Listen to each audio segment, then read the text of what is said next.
ተሰሰሰን ቀርባችን ንስሐ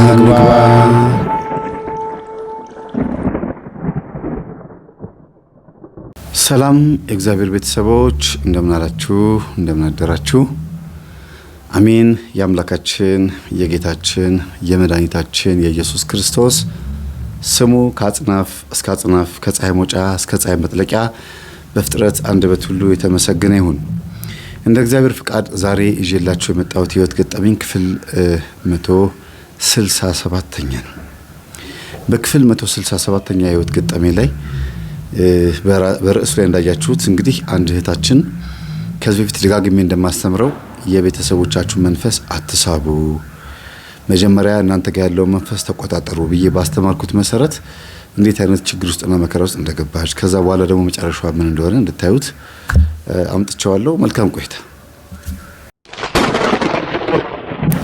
በዚያም ዘመን ስለ ሕዝብ ልጆች የሚቆመው ታላቁ አለቃ ሚካኤል ይነሳል። እንግዲህ ታሪኩ የሚያጠነጥነው ምን ላይ እንደሆነ ቀድሜ ነግሬያቸዋለሁ። ታችን አስካለ ማርያም ትባላለች። አስካለ ማርያም ክርስትና ስሟ ጠፍቶባት እንደገና ያወጣችው ክርስትና ስም እንደሆነ ነግራኛለች። ግን ደግሞ ክርስትና ስማችሁ እንዳይጠፋባችሁ በማስታወሻ ብጽፉ ጥሩ ነው። ምክንያቱም ከአንድም 4 ጊዜ 5 ጊዜ ክርስትና ስም እየጠፋባት ስትቀያየር መጨረሻ ላይ ክርስትና ስሟ የትኛው እንደሆነ ግራ እስክትጋባ ድረስ መናገር እስኪከብዳት ድረስ የደረሰችበት ህይወት ላይ ነበረችው። ልክ መጨረሻ ላይ ልትጠራ ስትል ወይም ደግሞ ወደዚህ ትምህርት ልትመጣ ስትል ነው ለአንዴና ለመጨረሻ ጊዜ ስልኳ ላይ ፊት ለፊት ክርስትና ስሟን አስካለ ማርያም ብላ ደጋግማ ጽፋ አይምሮዋ እንዲያስታውሱ ያደረገችው። የሚረሳ ሆኖ አይደለም፣ ግን ያው ክርስትና ስሟን እንድትረሳ የሚያደርግ የቤተሰብ የዛር መንፈስ ነበረባት። ይሄ የዛር መንፈስ እንድትረሳ የሚያደርግበትን ምክንያት በዚህ በገጠመኝ ውስጥ ታገኙታላችሁ። በዛውም ነው ዋናው ስለ መርሳት ሳይሆን በዛውም በገጠመኝ ውስጥ ታገኙታላችሁ ማለት ነው። ወደ ባህሪዋ ልምጣና ባህሪዋ እጅግ በጣም መልካም ጥሩ ሰው መልካምም ነች። ልጅ እግር ናት። እድሜዋ ገና 22 ዓመቷ ቢሆንም ግን ለሁሉም ሰው ታዛዥ ናት። ገና ስላችሁ መቼም ከቤተሰቡ አንፃር የመጨረሻ ልጅ ናት ማለት ነው። አባቶችን በገዳም ያሉ አባቶችንም ቤተክርስቲያንም ለማስቀደስ ስትሄድ ጸልዩልኝ አባ ብዙ ችግር አለብኝ እያለች ክርስትና ስሟን ሲጠይቋት ግን አባ ረስቼዋለሁ ትላለች። ችግር የለውም እሺ በቃ ጸልይልሻለሁ ሲላት ጊዜ ታዲያ በማን ስም ይጸልዩልኛል ትላቸዋለች። እንግዲህ ጸልዩልኝ ብለሻል፣ እሺ ትክክለኛ ስምሽ ማን ነው ሲሏት ትናገራለች። አንዳንድ ቀን ደግሞ እዛው አስቆማ አንድ አቡነ ዘበሰማያት በሉልኝ ትላለች። መስቀላቸውን ግጥም አጋይዛ እና የዋህ ናት፣ በጣም መስኪን ናት፣ ግን ተጫዋች ከሁሉም ጋር የምትግባባ ሳቂታ ናት። ሰው ተቆጥቷትም ተናግሯትም የማትቀየም እንዲሁም ደግሞ ቁጣና ስድብን እንደ ጸጋ የምትቆጥር ይሄ ሁሉ ደግሞ መንፈሳዊ ከመሆኗ በፊትም የነበረ ባህሪዋ ነው። ባህሪ ያልኳችሁ ለዛ ነው። ጸባይዋ ደግሞ አዲስ ያመጣችው ጸባይ ማለት ይቻላል እንጂ ከድሮ ጀምሮ ምንም የተደበቀ መጥፎ ጸባይ የላትም። ግን መንፈሳዊ ሕይወት ከገባት በኋላ ይሄን አስተምሮ ካወቀችው የዛሬ 8 ዓመት ጀምሮ ነው እንግዲህ ይሄን አስተምሮ ያወቀችው 2009 መጨረሻው አካባቢ ላይ ማለት ነው። አጠቃላይ 10 ዓመት ብትሉትም ትችላላችሁ ወይም 9 ዓመት ልትሉት ትችላላችሁ። መጨረሻው አካባቢ ላይ በቃ ብዙ ነገር እየገባት ሲመጣ የልጅ መጫወት መሳቅ ምናምን አቆማ መጸለይ መስገድ ጀመረች። አዲስ ያመጣችው ጸባይ ነው ይሄ። ባህሪ ልንለው አልችልም። ባህሪ ከእግዚአብሔር አብሮን የተወለደ የሚሰጠን መልካም የሆነ ሰብእና ነው። ይሄ ደግሞ በእርግጥም መጸለይ የሰው ልጅ ጥሩ ባህሪ ወይም ጸባይ ቢመስልም ግን በሁኔታዎች የሚለዋወጥ ስለሆነ አብሮን እስከ እርጅና ድረስ ይቆይ ሳናቀው ባህሪ ነው ማለት ይከብዳል። ስለዚህ መጸለይ ሳይሆን የሰው ልጅ ባህሪ ማመስገን ነው። መጸለይ ኃጢአተኛ ነኝና ይቅር በለኝ፣ የጎደለኝ ይሄ ያለና ሙላልኝ፣ በዚህ ቦታ ልሄድ ነውና እባክህን ግለጥልኝ ማለት ነው። ማመስገን ግን ተደረገልንም አልተደረገልንም እንዲሁ ስለፈጠርከኝ አመሰግንሃለሁ ብሎ አመስግኖ መኖር ነው። እና እቺ ልጅ የቤተሰቦቿን ጸባይ ይሄንን ትምህርት ካወቀች ጊዜ ጀምሮ በአጠቃላይ ቀስ ብላ የሾለከች እየወጣች ጥጓም ያስጀመረች ወደ መንፈሳዊ ህይወት እንዴት መጣች? የክላስ ጓደኛዋ ናት፣ የትምህርት ቤት ጓደኛዋ ይሄንን ትምህርት እንድታዳምጥ ረዳቻት። በተለይ ጸበል ነይ እንሂድ እንጠመቅ፣ እኔ ጸበል ወዳለሁ እያለች እየወሰደቻት ነው ለዚህ ያበቃቻት። ተባረኪ ነው ልንል የምንችለው በዚህ አጋጣሚ። ይቺ ጓደኛዋ ይሄንን የመሰለ መንፈሳዊ ህይወት እንድትኖርና ለብዙ ቤተሰብ እንድትደርስላት ያደረጋት የዚች ጓደኛዋ ምክር ነው። በሌላ አንጻር ስታዩት ደግሞ ጓደኛዋ እሷን መክራት ወደ ቤተ ክርስቲያን ካመጣቻት በኋላ ፍጹም ዓለማዊና ከመንፈሳዊት የራቀች እንዲሁ ጥጓን ያዘች ዱርዬ ሆና መቅረቷ በጣም ያሳዝናታል። ትምህርት ካለቀ ሃይስኩል ከጨረሱ በኋላ ኮሌጅም ከተመረቁ በኋላ ከዚች ጓደኛዋ ጋር ይገናኙ ነበር እስከ 2014 እስከ 2013 ዓመተ ምህረት አካባቢ ድረስ ይገናኙ ነበር እና ሃይስኩላቸውን ጨርሰው ኮሌጅ ገብተው ተመርቀው እስኪወጡ ድረስ እንዴት ነው ብቻ መቼም አይጠፋፉም። ግን እቺኛዋ ብሶባት ተገኘች። እኔ አንድ ቀን ወሰድኩሽ፣ አንቺ ግን ብሶብሽ በጣም የምትገርሚ ጎበዝ መንፈሳዊ ሰው ሆንሽ፣ እኔ ግን ያው ዱርዬ ሆኜ ቀረሁ ወደ ዓለም ሄድኩኝ ትላታለች። እና እንሂድ ቤተክርስቲያን ብላ ደግሞ እቺኛዋ በተሯ ስትጎትታት አይተይኝ እኔ በቃ እኔ ደብሮኛል ሁሉ ነገር ብላ መንፈሳዊ መንገድ ትታ ሱሬ አለባበሷ በጣም ህገወጥ ያለ እንደው ከሱሬም እኮ ሱሬ አይነት አለው። እንደገና ኮስሞቲክሶቿ ይዟትልም አለ ያ ጸበል ቦታ ላይ የሚያጠምቁ አባቶች ጋር ሄዳ ተጠመቅ የነበረችው ልጅ ድራሿ ጠፋ። እሷን አምጥታ ተክታ እቺኛዋ ደግሞ ጠፋች ማለት ነው። እና አንዳንድ ጊዜ ለክፉ ቀን ይሆነኛል ብላችሁ የምታስቀምጡት ገንዘብ ብር አለ አይደለም፣ የምታስቀምጡት ወርቅ አለ። የሆነ ችግር ቢመጣ መከራ ቢመጣ ብላችሁ ደግሞ አንዳንድ ጊዜ እህል ትደብቃላችሁ፣ የሆነ ብቻ ንብረት ትደብቃላችሁ፣ ታስቀምጣላችሁ። ከዛ በማይተናነስ መልኩ ይህቺ የድሮዋ ጓደኛዋ መንፈሳዊ ህይወትን ያሳየቻት ጓደኛዋ ስትጠፋ ከብዙ ዓመት በኋላ እንደተቀመጠ ዕቃ መታ እባክሽን አግዥኝ በጸሎት አጽናኝኝ ብላ በእሷ ደግሞ የምትታገዝበት ጊዜ ነበረ። ጠፋሁ እኮ በቃ ሄድኩኝ በቃ እኔ እኮ ልሞት ነው እያለቻት ነይ እንሂድ ቤተክርስቲያን ብላ ደግሞ ተወስዳትና አብረው ሱባኤ ይዘው ደግሞ ይመለሳሉ። እንደ ገዛ ንብረቷ ነው የምታያት። እሷን ስጠጋ ምድን ከሆነ እግዚአብሔር በደህና ጊዜ እቺ ልጅ መንፈሳዊ አድርጎ ያመጣልኝ እኔ ወደ ዓለም ስጠፋ ጎትታ የት ጠፋሽ ብላ የምጠራኝ ጓደኛ አዘጋጅቶልኝ ነው ማለት ነው እስክትል ድረስ ደርሳለች ጓደኛዋ። ይሄን በዚህ ያዙልኝ። እንደዚህ አይነት ባህሪ ነው ያላት ልጅቷ። የጠፉትን ጓደኞቿን ሄዳ ምን ነው ጠፋችሁ? ለምን እንደው የምትጠፉት? ደውላ ኑ እስቲ እናስቀድስ ነው ቤተክርስቲያን እንሂድ። እንደዚህ አይነት ባህሪ ነው ያላት። እላያቸው ላይ ያለው መንፈስ ደግሞ ይበሳጭባታል። ይሄን በዚህ ያዙልኝ። ወደ ቤተሰቦቿ ልምጣ። ከቤተሰብ ውስጥ ሶስተኛ ሴት ናት፣ ግን አጠቃላይ ልጆች 7 ናቸው። 3 ሴት ነው ያላቸው፣ 4 ወንድ ማለት ነው። ሶስተኛ ሴት ልጅ ናት ማለት የመጨረሻ ልጅ ናት፣ ግን የመጀመሪያ ልጅ የተባለችውም ሴት ናት። ቀጥሎ ያሉት 2 ሴቶች ናቸው፣ ማን ነው ወንዶች ናቸው። እሷ ከዛ ደግሞ አንድ ሴት አለች። መሀል ናቸው ሴቶቹ፣ መጀመሪያ መሀል ላይ ከዛ በኋላ መጨረሻ ላይ እና በመሀል 2 ወንዶች አሉ። አጠቃላይ 7 ማለት ነው። ይወዷታልም አይጠሏትም፣ ግን ይናደዱባታል ጭቅጭቅ ስለምታረጋቸው። እንደው አንቺ ቤተ ክርስቲያን ሄድሽለት እንደው ምናምን እያሏት እንዴ ምን አረኩኝ እንዴ እግዚአብሔር ቤት ሄድኩት ብላ ትላለች። የሆነ ወጣ ያለ ነገር አለባት። ምንድነው ምፈልግ ቢያመናጭቋት ትንሽ ልጅ ነኝ ብላ የቤቱ ትንሽ ልጅ ነኝ ብላ ሁሉም ሲቆጣት ምን ሲሏት እንደ ትንሽ ልጅ ስለሚያዩኝ ነው ብላ ነው የምታስበው እንጂ መጥፎ ቅያሜ የሆነ ክፉ ነገር ውስጡ አይመጣባትም። መጥፎ ሐሳብ አይመጣበት በፍጹም። እና ይሄንን ትምህርት ካወቀች በኋላ ኮሌጅ ጨርሳ ገዳማት መሄድ፣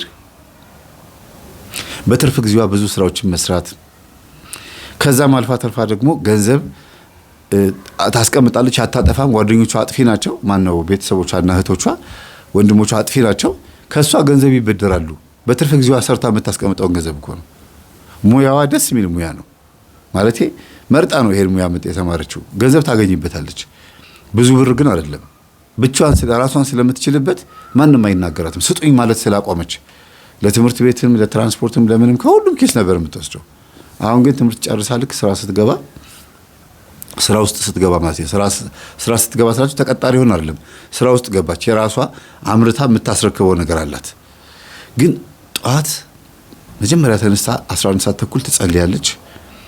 ከዛ ደግሞ ትሰግዳለች። ተነስታ ጸበል ትጠመቃለች ሄዳ። ከጸበል ስትመለስ ደግሞ ስራዋን ትሰራለች። ቤት ውስጥ የራሷ ጠግ ቤት አላት። ከቤቷ ፊት ለፊት ደግሞ የምትሰራበት ይኸው የምታመርትበት ነገር አላት።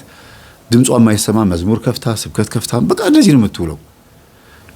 ማንንም መስማት አትፈልግም እና ሁሉ ነገሯ ተቀየረባቸው። እናትየው መተው አጠገቧ ቁጭ ይላሉ። በቃ ሁሉም ወደ የቢሮአቸው ስለሚሄዱ እሷ ነች ግቢ ውስጥ የምትኖረው። ይመጡና ይቀመጡና እንዴት ነው ስራ ይሏታል። እማዬ እግዚአብሔር ይመስገን አሪፍ ነው ደስ ይላል። ምን ልግዛልሽ? አይ ለራስሽ ግዢ። አይ በቃ የሆነ ቀሚስ መግዛት አለብኝ ቆይ እስቲ መጣሁ ምናምን ትልና ዝም ብላ እኮ ነው በቃ እናቷ መተው ስላጫወቷት ብቻ ትሄድና እጇን ተጣጥባ ትሄድና ቆንጆ ቀሚስ ገዝታላችሁ ትመጣለች። ልካቸውን ታውቀዋለች። ጫማም አትሳሳትም፣ ቀሚስም አትሳሳትም። ልክክ ነው የሚለው። እንዴት ነው የምታውቂው ልኬን ይሏታል። እና ልጅቷ ብዙ እንትን አትልም፣ ግን በጣም የማየት አቅሟ በጣም ይገርማል። ያን ያክል ተምራ አይደለም ተፈጥሯ ነው። በቃ የሆነ ሰው እግሩን ታይዋለች አይደለ? እስቲ ጫማ ግዢለት ብትባል ወዲያውኑ ሄዳ በልኩ ነው የምትገዛው። ቁጥሩን መገመት አይከብዳትም። እድሜውን አይታ እግሩን አይታ ጫማውን አትሳሳትም። ልብስም እንደዛ ነው። እና በዚህ ትደነቃለች። በዚህ የተነሳ እናቷ በጣም ደስ ይላቸዋል። በቃ መርቀዋት አይጠግቡም። ልክ ምኑ ሰዓት ላይ ነው እማዬ ግን ለምን እንደማትቆርቢ ወስታች ጊዜ እይ ያንቺ ነገር ብለው ተነስተው ሄደው ሶፋቸው ላይ ቁጭ ብሎ ቴሌቪዥን ከፍተው ያሉ የሌለ ስብሰባ የሌለ ፓርላማ ስብሰባ ያለው በቃ የማይገናኝ። እማዬ ግን ያስቀይመሽ ነው ብላ በመስኮት ስትመጣ ጊዜ ስራሽን ስራ ያልፈሽ ይሏታል በመስኮት። እሺ ትልና ትሰራለች። እና ገንዘቧ በአካውንቷ ላይ በጣም ረጅም ሰዓት ተቀምጦ ከጊዜ ወደ ጊዜ እሷ ለራሷ እኮ አትለብስም እኮ የሚገርማችሁ ሽክ አትልም። ዝም ብላ ኮተት ነው። ረጅም ቀሚስ ትለብሳለች። በቃ መንፈሳዊ ሰው ስለሆነች ነጠላዎች ትወዳለች። ደስ የሚሉ ጥለቶችን ትገዛለች። ከዛ ውጪ ሌላ የምታጠፋው ነገር የላትም። ወንድሞቿና እህቶቿ ሲጠይቋት ግን ትሰጣለች። ብዙ አይጠይቋትም። እስቲ 20 ብር አምጪ 50 ብር አምጪ ምናምን የሚሏት እንጂ ይሄ 1000 ብር 2000 ብር አይሏትም። እና ማይ ስራውን ለጊዜው አቆሜ አንቺ ስራውን እንድትሰሪውና እኔ ሱባኤ ልሄድ ነው አለች። እሺ ለምን ነው ሱባኤ የምትይዥው? አይ በቃ ዝም ብዬ ጠይቄው እግዚአብሔርን አውርቼው ልምጣ። ምን ጎደለብሽና ምኑ ትጠይቂዋለሽ? ዝም ብለሽ አመስግኚው እንጂ ይሏታል። ልክ ነሽ ማይ እሱማ ትክክል ነው። ግን አንዳንድ ነገር ያው ሴትም አይደለሁ አንዳንድ ነገሮች ያስፈልጉኛል። እስቲ ንገሪኝ። ለምሳሌ እግዚአብሔርን ጠይቀሽው ምናልባት እኔ የምመልስልሽ ነገር ካለ እግዚአብሔርን አታስቸግሪው ይሏታል። ጓደኛ ፈልጌ አንድ የቀረበ ልጅ አለ ከእግዚአብሔር ነው ወይስ ከማን ነው ካጋንንት ነው ስትላቸው ጊዜ ኧረ ወይ ይላሉ ሴትዮዋ። ኧረ ዝም ብለሽ የመጣውን ተቀበይና አግቢውና እንደው እስቲ ወግ ማድረጌን አሳይኝ። ወንድሞችሽ እና እህቶችሽ እንኳን አንድም አልወለዱም እስቲ ቅደሚያቸው ይሏታል። እኔ እህቶቼ ሳያገቡ በፍጹም አላደርገውም፣ ግን ጓደኛ መያዝ እፈልጋለሁ። የቀረበ ልጅ ደግሞ ጥሩ ልጅ ነው፣ ግን ከእግዚአብሔር ካልሆነ ነገ ከወለድኩ በኋላ ብሰቃይስ ብቃጠልስ? እግዚአብሔር ያልመረጠልኝ ሰው ከሆነስ? የኔ ፍላጎትስ ከሆነ መልኩን ወድጄው ቁመናውን ወይ ጨዋታውን ወድጄው ከሆነ ስትላችሁ ጊዜ እንኳን ወደድሽው ከወደድሽው በኋላ አይደለም ታዲያ ጥሩ ትዳር የሚመጣው ይሏታል። ሐሳብ ይገባትና አይ እግዚአብሔርን ጠይቁ ተብሏል ልጠይቀው ልትልና ተነስታ ወደ ገዳም በማግስቱ ትሄዳለች። ሴትዮዋ እሷ የምትሰራውን ስራ በከፊል አንዳንድ ነገሮች ሰርተው ይጠብቋታል። አይከብድም ስራው። የሚከብድ ሆኖ ሳይሆን የሚያሰለች ነው። ሙያ ነው በእርግጥ ግን ሙያው ምን ይፈልጋል? በጣም ብዙ ጊዜ ደጋግሞ መስራት ይፈልጋል። ከድግግሞች ነው ፐርፌክት የምትሆኑት። አንድ ያይታችሁት የምትሰሩት ቢሆንም በጣም ቆንጆ አጋችሁ አሳምራችሁ የምትሰሩት ግን በድግግሞች ነው። እና እኚህ እናት እሷ ፊኒሽንጉን እንድትሰራላቸው መጨረሻው ማለት ነው ፍጻሜው እንድትሰራላቸው የመጀመሪያዎቹን ብዙ ነገሮች እየቆረጡ እየሰሩ ምን እያሉ እያስተካከሉ ይጠብቋታል። 15 ቀን ቆይታ ትመጣለች። 20 ቀን ወር ቆይታ ትመጣለች። እና ስልችት ይላቸዋል ቤት ውስጥ። እንደው ልጅ እባክሽን አንቺ ነሽ እኮ ግቢ ውስጥ እኮ ያለሽው እኔ በቃ ቤቱ ግቢው ሊበላኝ ነው ይላሉ። አይ አባዬ ከሞተ በኋላ እኮ እማዬ በቃ እድሜሽ ቶሎ ቶሎ እየፈጠረ ነው። አንቺ ስላለሽ እኮ ነው እንጂ እኮ እኔ እየፈጠንኩ ነው አትሂጂብኝ እባክሽ ይሏታል። እማዬ አንቺ እኮ አትፈልገኝም፣ ሳወራሽ አትሰሚም፣ እኔን አንቺ ማንግባባው በዚህ ነው ትላለች። ቀስ እያለች ነው የምትግባባቸው። ሴትዮዋ በጣም አስቸጋሪ ናቸው በነገራችን ላይ። እና ሱባኤ ገብታ ስትመጣ ልጁ ያንቺ አይደለም ወይም ደግሞ ከልጁ ጋር መቀጠል አትችይም የሚል መልእክት ወይም ትርጉም ያለው ህልም አይታ መጣች። ያ ምንድነው? የሚያምር ነጠላ ጥፍጥፍ አድርጋ እንካ ብላ ስትሰጠው ነጠላውን ተቀብሎ ጭቃ ውስጥ ከተተው እና 2 ጊዜ ነው ይሄን ህልም ያየችው። ራሱን ሳይሆን እንደዚህ አይነት ተመሳሳይ የሆነ ሀሳብ ያለው ትርጉም ያለው ህልም አየች። አይ ወይ ልጁ ላይ ያለ መንፈስ ይሆን ልጸልይለት ትልና ለሱ ብቻ 3 ቀን ሱባኤ ትገባለች እዛው ቤቷ ውስጥ። አንቺ ልጅ አለሽ ይሏታል። አዎ አለሁ ማይ፣ እስቲ ዝም በይ ጸሎት ላይ ነኝ ትላለች። በር ዘግቶ ጸሎት አለ እንዴ ክፈችልኝ እስቲ። ይሄው ከፈትኩ ማይ ምንድነው ትላለች። እንደው በሩ ዘግተሽ 3 ቀን ሙሉ ታዲያ ሱባኤ እኮ ነው ማይ፣ ሱባኤ አታውቂም እንዴ? ምግብ ብቻ በበር ስራ ቀብኝ፣ ሌላው ምን ነገር የለው። ግቢው ጸጥ ማለቱ ሰፈራችን ጸጥ ማለቱ ደስ ይለኛል። ለዛ እኮ ነው ድሮ ታውቂኛለሽ እዛ ሰፈር ገብቼ ነበር እጂ ተጫውቼ መጣ። አሁን ግን ሰብሰብ ብያለሁ፣ ትምህርቴን ጨርሻለሁ። እንድልከሰከስ የምትፈልጊው ጊዜ ኧረ እኔ አላልኩም ይላሉ። ይሁን ምን እንደሚፈልጉ ግራ ይገባቸዋል እናቶች። ብቸኝነታቸው ሊጎዳቸው ይችላል፣ ግን ደግሞ የልጃቸው ሁኔታ ደግሞ ሊወዱት ይገባ ነበር። ከዛ ልጅቷ ለሱባኤም ስላልተመቻት ይሄን ሱባኤ ጨርሳ ወደ ጸበል መግባት እንዳለባት አሰበችና 6 ወር ወጥሬ ልስራና የ6 ወር ገንዘቤን በሙሉ ባንክ አስገብቼ ልሂድ ብላ 6 ወር ሰራች። ደግሞ ያቀደችው ነገር ይሆንላታል። 6 ወር ሰርታ አይ ብላ ሐሳቧን አትቀይርም፣ ያለችውን ነው የምታደርገው። ጥሩ ነው እንደዚህ ለጻፋችሁትና ላሰባችሁት ነገር ማሟሟት ወይም በጣም አሪፍ ነው። ለዓላማ ማሙት። እኔ የጻፍኩትን አከብራለሁ ብዬ ደጋግሜ ነግሬያቸዋለሁ። እና በትህትና ልጅቷ እናቷን ስታናገራቸው ስለሚቆጡ በቃ ማይ አሁን በጣም ቆየት ብዬ ልመጣ እችላለሁ፣ ጸበል ነው የምሄደው አለች። ጸበል የምትገባበት ምክንያት አልገባቸውም። እሷ ግን ጸበል የምትገባው ሙሉ ወንድምና እህቶቿ እንዲያገቡ እላያቸው ላይ ያለው ችግርና በሽታ እንዲነሳላቸው። በሽታ አለባቸው አንድ ወንድሟና አንድ እህቷ አስም በሽታ አለባቸው ከአባታቸው የተጋባ። አስም በነገራችን ላይ በዘር ይተላለፋል ታውቃላችሁ። ኮሌስትሮል፣ አስም፣ እንትን የስኳር በሽታ 8 በሽታዎች አሉ በዘር የሚተላለፉ። 160ኛ ገጠመኝ የዛሬ 6 ዓመት የለቀኩት ገጠመኝ አለ። ግቡና በዘር የሚተላለፉ 8 በሽታዎችን ምክንያታቸውን ገጠመኙን ስትሰሙት በጣም ትደነቃላችሁ። ማለት መንፈስ ብቻ አይደለም በዘር የሚተላለፈው በሽታም ይተላለፋል በዘር። ያ ማለት እንግዲህ በዘር የሚተላለፍ ከሆነ የሆነ ችግር አለ ማለት ነው። እና እቺ ልጅ ከአባታቸው አንድ እህቷና አንድ ወንድሟ አስም ወስደዋል። አንደኛዋ ከየት እንደመጣ አይታወቅም፣ ስኳር በሽታ አለባት። ሁሉም ደግሞ ትዳር በሽታ አለባቸው። የትዳር በሽታ ማለት ወንድ ሲቀርባቸው ጸባያቸው ይቀየራል። ወንዶቹም ሴቶቹም አካብዴ ናቸው። እርስ በርስ ይጫወታሉ። ሌላ ሰው ሲቀርቡ አይጫወቱም። ቤት ውስጥ በጣም ኮሜዲ ናቸው። ፍቅረኛ ሲይዙ ደግሞ ለፍቅረኛዎቻቸው እሬት ናቸው። አስቡት፣ ቤት ውስጥ በጣም ተጫዋቾች፣ ለጓደኞቻቸው ሴትም ወንድም ፍቅረኛ ቢይዙ እንደየጾታቸው እሬት ናቸው። አይስማሙም እና በአንድ ቡዳ የተበሉ ነው የሚመስሉት። ያው ዞሮ ዞሮ ይታወቃል መንፈሱ። እና ይሄንን ነገር ለእህትና ለወንድሞቼ መስዋዕትነት መክፈል አለብኝ ብላ ሄደች። ዋጋ መክፈል አለብኝ ብላ የምትሰማቸው ትምህርቶች እንደዚህ እንድታደርግ ነው የጋበዛት።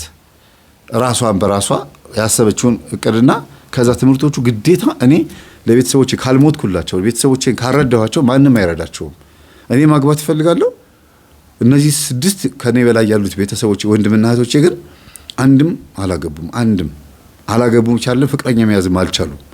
በሽታቸውን እንዴ በሽታ እኔ ራሱ የተነገረኝ አንዱ ብቻ 2 ነው 3 በሽታ አለው። አንዱ ልጅ የመጨረሻዎቹ 2ቱ ከሷ በላይ ያሉት 2 ወንዶች ራሳቸው ተመሳሳይ በሽታ አለባቸው። እና ያው በሽተኛ ብቻ አረኳቸዋል ቤት ውስጥ ገጠመኙን እየሰሙት ስለሆነ እነዚህ ቤተሰቦች በሽታው መናገር አልፈለኩም። ሞር በብዛት አንዳንዱ ነው መናገር ያለሁት። ደግሞም ሙሉ በሙሉ መተረክ ይከብዳል ለሞራላቸው ስል ነው እንጂ እነሱ ምንም ጣጣ የላቸውም። እና እቺ ልጅ እናቷን ተሰናብታ ወንድሞቿን ማታ ተሰናብታ ጠዋት ሄደች። ምን ያህል ጊዜ ትቆያለሽ አሏት። ምናልባት ብቆይ 3 ወር 4 ወር ዓመትም ልቆይ ይችላል ስታችሁ ጊዜ የምርሽን ነው? አዎ እኔ ምን ችግር አለብኝ እኮ እኔ አልተሸከማችሁኝ፣ አላዘላችሁኝ፣ አልከበድኳችሁ። ከዚህ በኋላ ራሴን ነው የምችለው፣ ምን ችግር አለው ትላቸዋለች። የባንክ ቡኳን ብቻ ነው ይዘህ ሄደችው። ለአንዳንድ ነገር ያስፈልጋታል። በእሱ አስፈጭታለች ማለት አዘጋጅታለች። ልብሶቿን ቱታ፣ ካልሲ፣ ጫልሲ የሚባል አዲስ የመጣው ታውቁታላችሁ አይደል? ጫልሲ ማለት ካልሲና ጫማን መሀከል ላይ ያለ ነገር ነው። ጫልሲ ይባላል።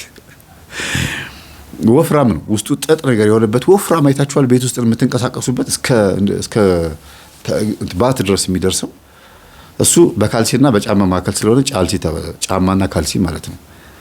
እኛ ቤት ነን እንግዲህ ይሄን ስም ያወጣ ነው። እና ይሄንን ብዙ ነው ይዛ ሄደችው። የምትሄድበት ቦታ ብርድ ያለበት ቦታ ነው። ታውቃላችሁ አይደለም? በቆሎ ምርት የምትታወቅ ሀገር ማናት? ኢትዮጵያ ውስጥ በቆሎ የምትታወቅ ቆሎ በማምረት እንዲሁም በአረቄ ምርቷ የታወቀች ሀገር ናት። ወደዛ መንደር ነው ሄደችው። ወደዛ ሀገር ነው ሄደችው። ሰው ወደማያውቀው ገዳም፣ ይሄ ህዝብ ወደማያውቀው ገዳም ነው የምትሄደው። ብዙ ጊዜ ይሄ በፌመስ በዝና የሚታወቁ ገዳማት ላይ ሳይሆን ዝም ብላ የሆነ ቤተክርስቲያን ትሄዳለች። ገጠር ቤተክርስቲያን ትሄድና ቦታ ስጡኝ፣ እንደዚህ አድርጉልኝ፣ ሱባኤ የሚያስፈልገኝ ነው ሳለች እና ይገርማቸዋል። 5 ቤተክርስቲያን ታውቃለች ወደዛ መስመር እንኳን እና እቺ ልጅ ስትሄድ ለነዛ ቤት ለሚያከራዩአትም ቤት ቦታ ለሚሰጧትም እንዲሁም ደግሞ አብረዋት ለሚቀመጡትም የተወሰነ ሳንቲም ትሰጣቸዋለች። በጣም ነው የሚወዷት፣ ትታዘዛቸዋለች። የቤተ ክርስቲያኑን የካህናትን ልብስ በሙሉ ነው የምታጥበው። ሱባኤ ብላ ሄዳ እኮ ነው። ግቢውን ትጠርጋለች፣ ምናምን ጸበል ትጠመቃለች። ማለት ግቢው ጸጥ ስለሚልላት ይመቻታል። ማንም ጸበልተኛ አይረብሻትም። ለእሷ ነው የምላችሁ። ግን ብዙ ጸበል ቦታ ደግሞ ቆይታ ኖራ የመጣች ሰው ናት። ታውቃለች። ያንን ስለምታውቅ ነው ይሄኛውን ያደረገችው። እና መነኩሴ ያሉ ሴት መነኩሴ ናቸው። አንድ ወንድ መነኩሴም አሉ። ግን እኚህ ወንድ መነኩሴ ወጣት ስለሆኑ ብዙ ማትቀርባቸው እንዳላሳስታቸው ብላ ፈርታ ነው። ጎበዝ ናት። ሰውየው ግን የሚሳሳቱ ሆኖ አይደለም፣ ወይም መነኩሴው የሚሳሳቱ ሆኖ አይደለም። ቆንጆ ናቸው፣ ወጣት ናቸው። ይቺ ልጅ ደግሞ በዚህ ወጣትነቷ በዚህ ልጅነቷ እዛ ግቢ ውስጥ ከእሳቸው ጋር ስትጫወት ይላመዱና ቆባቸው ልታስጠላቸው ትችላለች። በጣም ተጫዋች ናት ልጅቷ። ለዚህ ነው ሴትዮዋ ጋር ብቻ የምትቀመጠው። ልክ ሰውየው ሲመጡ ክንብንብ ብላ እንደታመመ ሰው ትተኛለች። መነኩሴው ገርሟቸው ሴቷ መነኩሴ ሄደዋል ተነሽ ይሏታል። ሄዱ ተነሳ። ታውቂያቸዋለሽ ይሏታል። አይ አላውቃቸውም። ታዲያ ለምን ነው የምትደበቂው?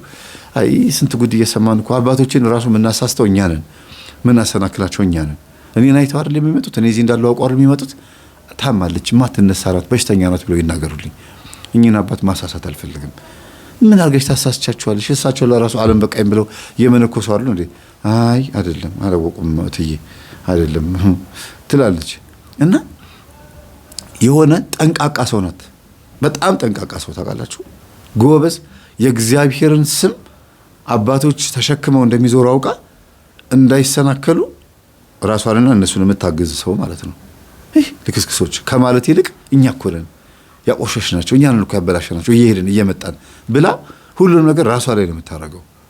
ስለዚህ እንደዛ የምታረገው ነው ትጠነቀቃለች። ሌላው ድንግል ናት። ድንግል ናት። ምንም አይነት ወንድ አታውቅም። አይደለም ሩካቤ ቀርቶ ቁጭ ብላ ወንድ አናግራ አታውቅም። ይሄ በስርዓቱ የፍቅር ጨዋታ ተጫውታ አታውቅም። ይሄ የቀረባት ልጅ ራሱ ደብዳቤ ሰጥቷት ጠፋችበት። በቃ አንድ ጊዜ ነው ያያት። ከዛ በኋላ እቤት መጥቶ ነበር 2 ጊዜ የለችም በእያለች ነው የመለሰችው። አሁን ትምህርታችንን ስትሰማ አይነ ጥላ ይሆን እንዴ እንደዚህ የሚያደርገኝ? ለምንድን ነው ወንድም አልቀርበው? አይ ንጽህና መጠበቅ ፈልጌ እንደሆነ አውቃለሁ፣ ግን ለምንድን ነው ትጠይቃለች ራሷን። ጥሩ እኮ ነው መጠየቋ። ንጽህናዋን ለመጠበቅም የምትሸሸው አካሄድ እዚህ ጋር ደግሞ ምናልባት የምትወደውን ሰው ልታጣ ትችላለች። ያንን አስባ ነው እንደዚህ የምትለው። ብቻ በዚህም ሆነ በዛ ቤተሰቦች እቺ ልጅ ጀመረች ማለት ነው። አሁን ከዚህ በኋላ ነው ትልቁ ገጠመኝ የሚጀምረው። አሁን እቺ ልጅ ከእማሆይ ጋር እየተነጋገረች ማታ ካሁን መጽሐፍ ገልጠው ይጸልያሉ ብላ ስታስብ ምንም መጽሐፍ አይዙም። ዝም ብለው መቁጠሪያቸውን ቅጭ እያደረጉ ይጸልያሉ። እሷ ደግሞ መቁጠሪያውን አንስታ በስላሴ ስም ታስር፣ በኢየሱስ ክርስቶስ ስም ታስር፣ በድንግል ማርያም ስም ታስር ትላለች። ከዛ እሳቸው መቁጠሪያቸውን ጨረሱ በኋላ እሷም ስትጨርስ የኔ ልጅ አቤት ይሄ የምትደበድቢው ነገር ምንድን ነው ይሏታል። እናቴ መቁጠሪያ እርሶም እንደሚቆጥሩት ነው እኔም እንደምመታው ነው፣ ሁለቱንም ያገለግላል አለቻቸው። እና ታዲያ ምንድን ነው አሏት። ማን ነው ታሰር የምትይው? እርኩሱን ነው አትላቸዋለች። እሱማ ምን አለ እንዴ ትጮያለሽ እንዴ ይሏታል። ኧረ እኔ የለም ምንም የተቆሰቆሰ ነገር የለም። ታዲያ የሌለውን ከየት ትጠሪዋለሽ አሏት። ይወጣል ጠብቁት አለቻቸው። ከየት ነው የሚወጣው? ያደፍጣል አለቻቸው። እና ወጣች ቅጠል ለቀማ ለማገዷቸው ማዳበሪያ ይዛ መጣው ማማ ብላ ወጣች። እኚህ ሴትዮ በልጅቷ በጣም ነው የሚገረሙት። እግዚአብሔር ነው ለኔ እቺ ልጅ ያመጣት እስኪሉ ድረስ የገጠር ሰው ናቸው። ከተማ መጥተው አያውቁም ማለት አይመጡም። ቢያውቁም ከተሜ እና እነዚህ የከተማ ልጆች የማያመጡት ጉድ የለም። ጴንጤነሽ እንዳላት እመቤቴን ትጠራለች። መቁጠሪያውን ደግሞ እኔ የማውቀው ሲቆጠርበት ነው። ምንድን ነው የምታወራው? በዛ ላይ ደግሞ የተደበቃል ይደበቃል። በእርግጥ አዎ እኔም ጨሌ አመልክ ነበረ፣ ቤት ውስጥ ካድም ነበረ። አለም በቃኝ ብዬ መጥቼ እዚህ መንኩሻለሁ እና ከመነኮስኩ በኋላ ታዲያ እኔ ጋር አሁን ምን አባቱ ያደርጋል? ይደበቃል ማለት ነው ይላሉ። የዋህ ናቸው። ልጅቷ የምታወራውን ነገር በሙሉ እንዳለ ቀብ ነው የሚያደርጉት። ቅጠል ለቅማ ስትመጣ አልጋው ላይ ዝር ትላለች። እሳቸው የሰሯት መደብ አለች። ከዛ ደከመሽ ይሏታል። አዎ ያችንም በሶውንም ምኑንም ያቀርቡላታል። ድንች ወጥ መስራት ይወዳሉ ሴትዮዋ። በቃ ድንች በሽሮ ደግሞ በጣም የምትወደው ልጅቷ ያንን ጠርቅም አጋ ትበላና ላጥ ብላ እንቅልፏን ትተኛለች። ሌሊት ተነስታ እሳቸው ሲተኙ ደግሞ ትቀጠቅጣለች። የሆነ ቀን ሌሊት ላይ ድንገት ከእንቅልፍ ልቧ ብንን ብላ በስመ አብ ወወልድ ወመንፈስ ቅዱስ ምን ነው የኔ ልጅ አሏት። አንድ ጥርሰ ፍንጭት የሆነ ጥቁር ሰውዬ ገባ። ወደ በራችን ገባና እጁ ላይ ሰንሰለት አድርጓል። እዚህ ጋር ትንሽዬ ሰንሰለት ታስሯል። ጥርሰ ፍንጭት ነው፣ ራሰ በረሃ ነው። ከዛ ደግሞ አንድ እግሩ ቆራጣ ነው። ወደ ቤት አንከስ እያለ ገብቶ በጦር እንደዚህ አድርጎ እግሬን ወጋኝ አለቻቸው። በስመ አብ ወወልድ ወመንፈስ ቅዱስ አሐዱ አምላክ አሉ። ምን ነው ማማ አለቻቸው። ጎረቤት እኮ ነው፣ ጠንቋይ ነው። እሱን ሸሽቼ ነበር የመጣሁት። መጣ ማለት ነው? እንዴት በህልምሽ ነው አሏት። አዎ አንቺን ለምን እኔ ነኝ የማውቀው አንቺን ለምን ይወጋሻል አሉ። አለችና በቃ ስላስተማርኩት እኮ ነው እናቴ አለቻቸው። እንግዲህ ትምህርታችን ትሰማለች ልጅቷ አሏት። ስላስተማርኩት እርሶን እኔ ስላስተማርኩት ስለገባሁት እኔ ምለውን እያደረጉ መቁጠር እየመቱ አልነበረም አለቻቸው። አዎ ስለዚህ እርሶ ውስጥ ያለው የጠንቋዩ መንፈስ እንግዲህ አሁን እኔን ጠላኝ፣ እኔን ተናደደብኝ፣ ተጣላኝ ማለት ነው። በይ እንደዛ እኮ ነው ይቅርብሽ አሉት። አረ አንለቀውም አለች። እምንቶኝ ሰውየው እኮ ጠንቋይ ነው፣ በአካል ቢመጣ ሳሏት። አይ እንዲህ ብሎ ፍራቻ ያለው አጋንንት ነው ግን ራሱ ነው አለቻቸው። ጥርሰ ፍንጭት፣ ራሰ በራ፣ አገንደ እግሩ ቆራጣ ራሱን ያየሽው አሏት። በዚህ ደስ አላትና የሆነ ዕቃ ተነሳሳ ውስጧ። ደግሞ ደብሩ ጊዮርጊስ ነበረ። ደስ ነው የሚላት ጊዮርጊስ እንዴት እንደምትወደው በስላሴ ሰማዕቱ ፈረሰኛው ሂድና ያንን ጠንቋይ እግሬን እንደረገጠኝ እግሬን እንደወጋኝ እሱን ደግሞ እግሩን የቀረውን እግሩን እርገጠውና አስተምረው፣ ሲሆን አመንኩስ አምጣው፣ ሲሆን ካልሆነ ደግሞ እዛው አስተምረው። የእሱ መንፈስ እኔ ጋር መጥቶ ይወጋኛል። እዛው የመሰላት እሷ ልኮባት ነው። ግን ሴትዮዋ ውስጥ ያለው መንፈስ ነው የጠንቋዩ መንፈስ። ጠንቋዩ ሰይጣኑ የማንን መልክ ይዞ ነው የመጣው? ከማን እንደመጣ ለማሳየት የጠንቋዩ መልክ ይዞ ነው የመጣው። ለምሳሌ ጎረቤታችሁ አንድ ሴትዮ ካለች የእሷን መልክ ይዞ ነው የሚመጣው። ያቺ ሴትዮ እናንተ ላይ መተትም ታድርግ ቡዳም ትብላችሁ ወይም አይነ ጥላዋ ይምጣባችሁ የሆነ ብቻ የእሷ መንፈስ እናንተ ቤት ከመጣ ከማን እንደመጣ ለማሳየት እሷን መስሎ ነው የሚመጣው። እና መስገድ ጀመረች። 7 ቀን ቅጠል ለቀባውንም ሴትዮዋን የሚወጡት በቃ ሰውነቷ ክስት እስኪል ብላ ውስጥ ቁል እስክትል ድረስ ተደብቃ መስገድ። የኔ ልጅ እስቲ ቢ ይሏታል። እናቴ በቀን አንዴ ነው የምበላው። ድምጿም እየቀነሰ ጉልበቷ እየቀነሰ መጣ እና የሚገርማችሁ ሞራል ሆኗት አይደል ይሄ ህልም የእውነት ሴትዮዋ ላይ ያለው መንፈስ ጮኸ። ብሎ ጮሁ። አይ ብለው ጨርቃቸው ለዚህ ጥሎ ተራምደው ማያውቁ ለዚህ ቀስ ብሎ የሚራመዱ የነበረው መነኩሴ ዲዲዲ እያሉ ቤተ መቅደስ እየሩጡ ገብቶ እንደገና ወጡ። በዛ በኩል ምን ተፈጠረ ብሎ ካህናቶቹ ሲመጡ ደግሞ ጠዋት ነበር፣ ወደ 4 ሰዓት አካባቢ ላይ ምናምን ነበርና እሷ ጸጥ እዛው ባለችበት ሴትዮዋን ያዟቸውና ሲመጡ ቁጭ ብላለች። ምን ሆና ነው አሉ። ምን ሆኖ ነው ማሆይ አሏት። እኔ እንጃ እኔ አላውቅም፣ እኔ ራሴ እዚህ እየሰገድኩ ነው። ሲያዋት ክስት ትብላለች። አንቺ ልጅ አረ እያመመሽ ነው አሏት። አይ አሞኝ አይደለም ትንሽ ጾሙን አብዝቼውና ስግደቱን አብዝቼው ነው አለቻቸው። አሏት። አዎ ልጄ የከተማ ልጅ ነሽ፣ ብዙ አታብሽ፣ እኛ እንኳን እዚህ ሆነን ቀስ ብለን በመጠኑ ነው አሏት። አውቃለሁ፣ አንድ ታሪክም አውቃለሁ። አዲስ የመጣ መነኩሴ ከመነኮሳት ሊበልጥ እንዴት እንደሞከረ አውቃለሁ፣ ግን እልክ ይዞኝ ነው አለቻቸው። ይሁን አይዞሽ በርቺ፣ የሚያስጨንቅሽ ነገር አለ አሏት። ከዛ የለም ወንድምና እህቶቼ እንዲያገቡ ስለምፈልግ ነው የመጣሁት። አሃ አንቺ የመጨረሻ ልጅ ነሽ? አዎ። እነሱ ካላገቡ አላገባም ብለሽ ነው አሏት መነኩሴው። እኚህ ቆንጆ መነኩሴ ናቸው። አዎ አለችና እንደዚህ ድብቅ ትላለች።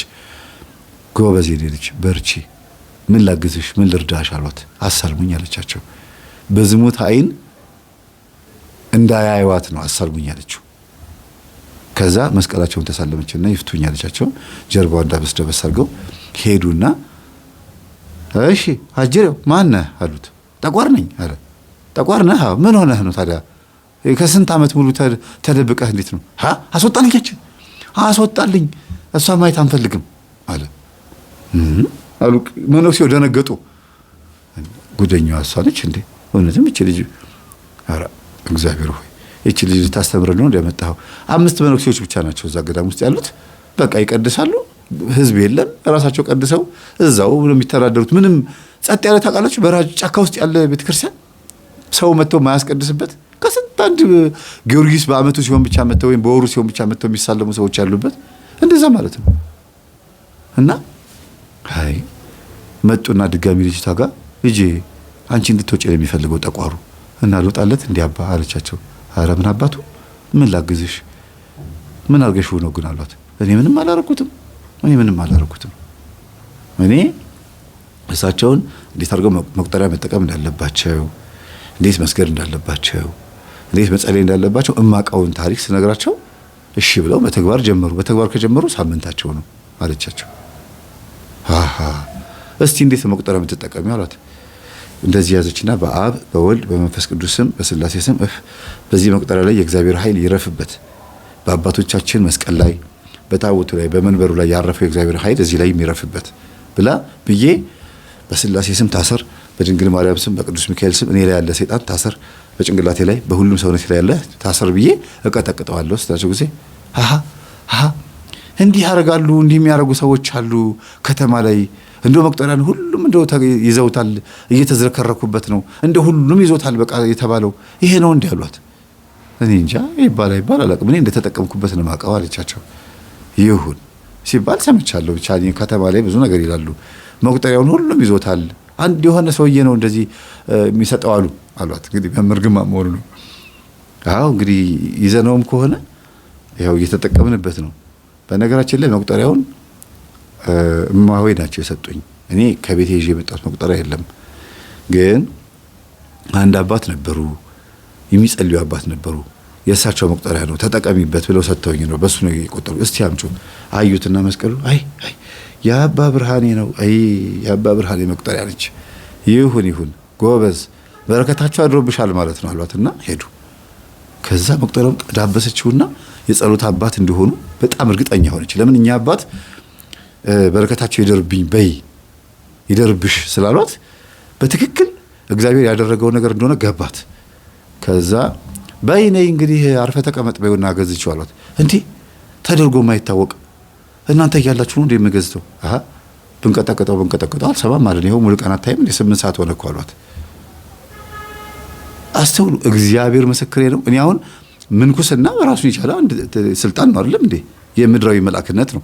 ክህነት ደግሞ አለ፣ ድቁና ደግሞ አለ አይደለም እንዴ? በዛ ማዕረግ ውስጥ ደግሞ ብዙ አገልግሎት አለ። እንዴት እነሱ ቅዱስ አልሆኑም? እንዴት እነሱ አልተገዛላቸውም? አይደለም እያልኩ ያለሁት እግዚአብሔር ስለ ልጅቷ እምነት ሊያሳይ ስለፈለገ ብቻ ነው ይሄን ያደረገው። ከዛ በሰማዕቱ ስም አንተ በፈረሰኛው ስም አርፋ ተቀመጠም ሲሉ ጊዜ ልባቸው መልስ አለ። ስማ ወልድ መንፈስ ቅዱስ አሉና ልብሴስ አሉ። ልብሳቸው እዛ ጋር ጥለውታል። እንኩማማ ልበሱ አለቻቸውና ግቡ አለቻቸው። በኋላ ምን ተባለ? አንድ መነኩሴ ከ5 ውስጥ አንዱ መነኩሴ ከ4 ውስጥ 5ኛው እሳቸው ናቸው። አውቃሮች ልጅ ተመካክረው ነው የሆነ ነገር እያደረጉ ነው አላለም እንዴ? እኚህ ያልኳችሁ ቆንጆ መነኩሴ እዛ ገዳም ውስጥ ያሉት መልካቸው የሚያምሩ መነኩሴ ኧረ እንዲህ ያለ ነገር እንኳን አታረግም እንዴ? ምን ማለት ነው? በስላሴ ስም አንተ ታሰር ስትለው ታሰረ። እንደዛም ከሆነ እንፈትናታለን፣ ምን ችግር አለው አሉ። ከዛ እቺ ልጅ ጸሎቷን ቀጠለችና 1 ሳምንት ሄደችበት። ያ ጠቋር መንፈስ የትየዋ ላይ የታሰረው ጠቋር መንፈስ ያጉረመረዋል። እኔ አለቃትም ምናምን ያጉረመርማል። አሁን በማን እየተለማመደች መጣች? በሳቸው መለማመድ ስላችሁ ምን ማለት ነው? የመንፈስን ባህሪ በጋድ አይታጣቅም። እንደዚህ በቪዲዮ በምናምን ነው እንጂ እንደዚህ እንትን አትልም። እሷ አስራ ሸኝታ አታቅም። ከዛ አተ በስላሴ ስም ምንድን ያረካቸው እኚህ ሴትዮ እስቲ በስላሴ ስም ተናገር እያለች ጀርባውን ስትቀጠቅጠው ሌሊት ነው፣ ግቢው ጸጥ ያለ ነው፣ ጅብ በዙሪያቸው ይጮሃል እያለ በቃ እንግዲህ ገጠር እንትን ነው፣ በረሃ ጨካ ነው እና ይመጣል፣ ቤተክርስቲያኑ ይዞረዋል፣ ምን ይላል። ከዛ እሷ ትቀጠቅጠዋለች፣ ትጠይቀዋለች። እኔማ ልጆቿን ገደልኩባት፣ ከዛ በሙታን ሳቢ ደግሞ እንደገና እቤቷ ገባሁ፣ እንደገና አሁን ገደልኩባት ይላል። ሙታን ሳቢ ምንድን ነው ትለዋለች። ሙታን ሳቢ የተቀበረ ንብረት አለ ተብሎ እሱን ፈልጋ ሄደችና በዛ መጣሁባት አለ። እንግዲህ ሴትዮዋ ዱቢፍቱ ወይም ሙታን ሳቢ አኬራ ዱቢፍቱ የሚባሉ አሉ። ሙታን የሚስቡ ሰዎች፣ ከዛ የሚያናግሩ ሰዎች፣ የሞቱትን ሰዎች አስነስተው የሚያናግሩ ናቸው ተብሎ የሚታሰቡ ሰዎች አሉ። ዱቢፍቱ አኬራ ዱቢፍቱ ይባላል አገልግሎቱ፣ ወይም ደግሞ ሙታን ሳቢ ይባላሉ ሰዎቹ ማለት ነው።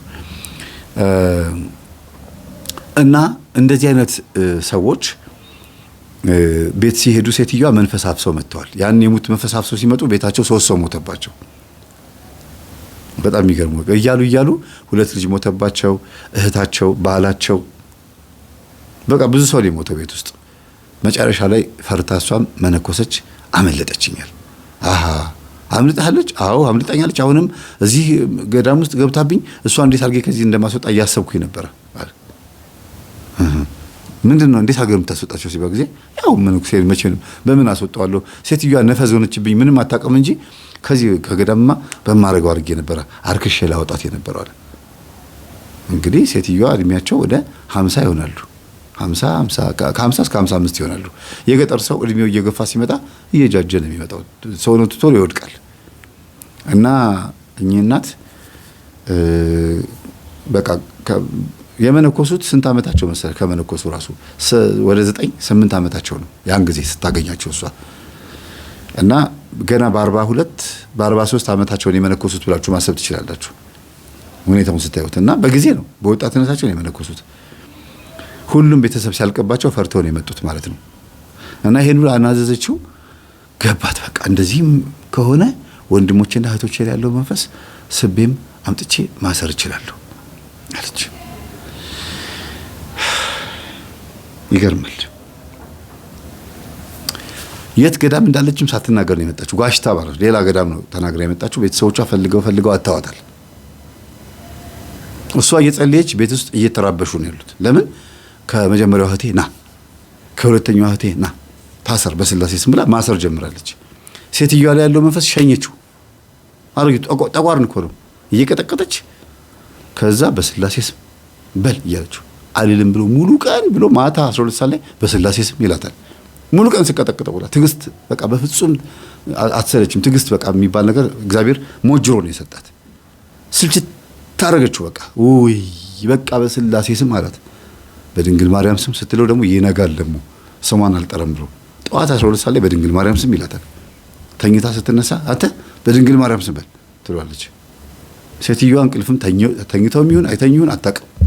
አጅሩ ሲለፈልፍ እሷ ትተኛለች። በኋላ በ3 ስም ገዘተች። በኢየሱስ ክርስቶስም፣ በድንግል ማርያም ስም፣ በስላሴ ስም ገዝታ ውጣ ከሴትዮዋ ውጣ ብላ ሸኘችው። ሴትዮዋ ጤና አንደኛ ነገር በጣም ከባድ የጉልበት በሽታ እሪህ ነበረባቸው። የለም መንፈሱ ከተያዘ ጊዜ ጀምሮ ራሱ መስገድ ጀምረዋል። በጣም ብርቱ ጠንካራ ናቸው። በትር ይዙ ነበር፣ በትራቸው የለም። አሁን መቋሚያ ግን ቅዳሴ ላይ ይዛሉ። በቃ ከዛ ውጪ በትር የላቸውም። ሲሄዱ አይተዋቸው ካህናቶች እማ ሆይ እግሮት እንዴት ነው ተሻለዎት መሰለኝ እንዴት ነው የሚራመዱት አሏቸው ይሏቸዋል። አዎ ድኜ እኮ አሁንማ እግዚአብሔር ስጣት ይላሉ። ያቺ ልጅ ነች እሷማ ይገርማል ይላሉ። እና ግን ገዳም ውስጥ አንድ ዲያቆን አለ፣ ምንኩስና ያልተቀበለ ዲያቆን አለ። ዝም ብሎ የገበሬ ልጅ ነው ግን ዲያቆን ነው። እና ትምህርቱን ሰጥታው የእሷን ስልክ ሱባኤ ስትገባ ስልኩን ትሰጠዋለች። በሶላር ሲስተም ቻርጅ ያደርገዋል። ባትሪዋን ግድል ላደረገባት ባይዘው። በዚህ አጋጣሚ ሶላር ሲስተም የሞባይልን ባትሪ ይገላል። እና ሰጥታው በዛ ገጠመኝ እያዳመጠ በዛ ብዙ ነገር እያደረገ በቃ ጎበዝ ሆኗል። እየመጣ ይጠይቃታል። ደህና ነሽ ይላታል። እግዚአብሔር ይመስገን። እንዴት ነህ እያዳመጥክ ነው ትላለች። አዎ ኧረ የሚገርም ነው፣ ኧረ የሚገርም ነው። እዚህ ያሉ አንድ መነኩሴ ያሉ እሳቸው የሚሰሩትን ስራ እኮ ነው የምትናገሪው አሏት። ማን ናቸው? አሉ እዚህ አንድ ወመኔ መነኩሴ እንደው መርዙን ቅጠሉን ዝም ብሎ በቃ እንደው እዛ ጓሮ ላይ የማይተክሉት ነገር የለም ይላሉ። ከዛ ቀስ ብላ አሳየኛለችውና ከሱባኤው ወጣ። ሱባኤው 7ኛ ቀን ላይ ነው እንግዲህ።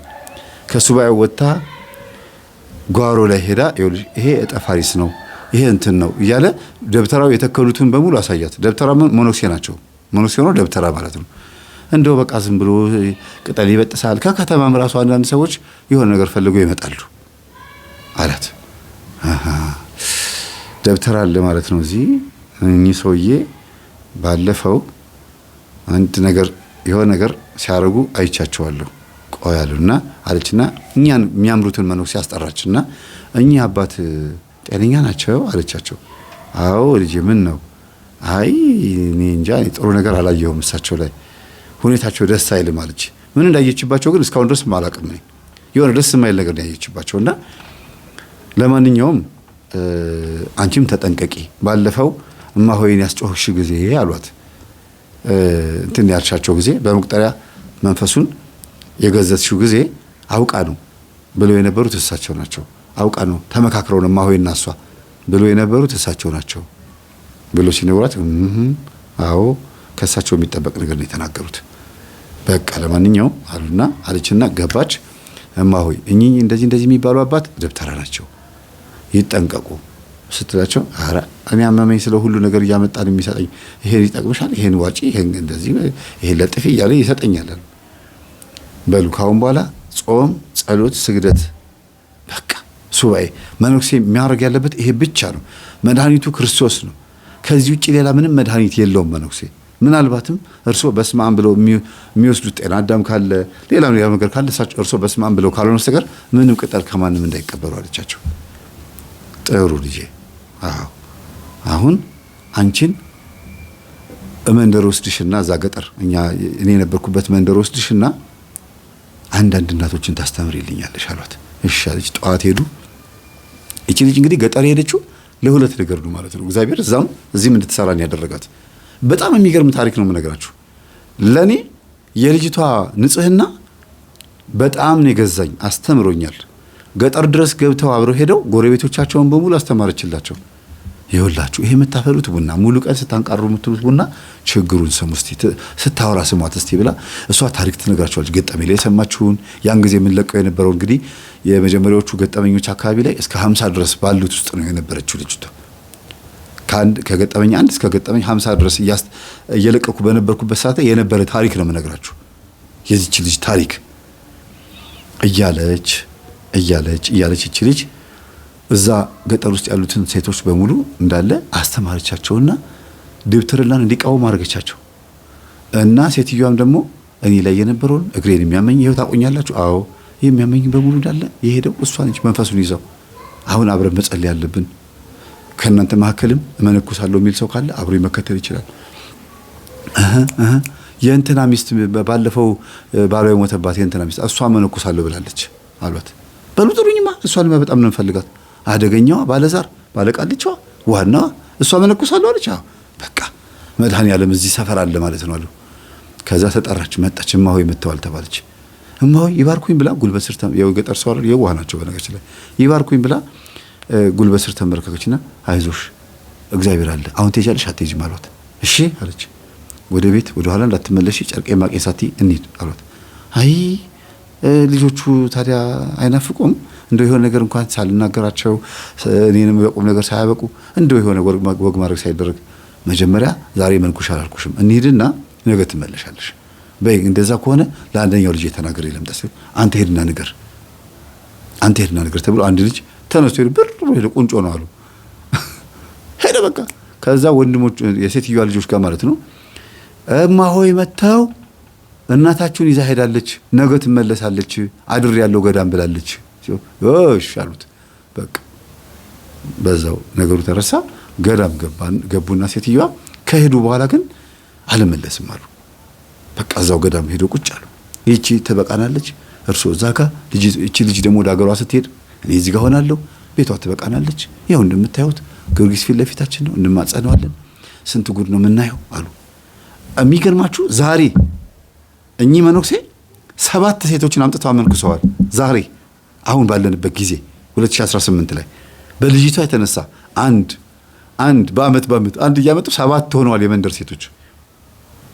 ከተራራው ጀርባ ደብሩ ነው። ከተራራው በዚህ በኩል ደግሞ መንደሩ ነው። ደብሩና መንደሩ በአንድ ተራራ ብቻ ነው የሚለያዩት። እንዲህ ዞሮ ነው የሚሄዱት። ለነሱ ወዲህ ነው እዚህ ጋር ነው ይሏቸዋል። ስትሄዱ 2 ሰዓት ትጓዛላችሁ። እኔን ፍግት ያርጉኝ። በቃ ይሄ ነገር ስልችት ነው የሚለኝ። በቃ በእናንተ እንግዲህ ትንሽ ነው። አይ ብዙማ ደርሰሃል እኮ ይሉኛል። አይ አባ እውነተኛውን ንገሩኝ። በቃ አይዞህ ደርሰሃል ሂድ ይላሉ።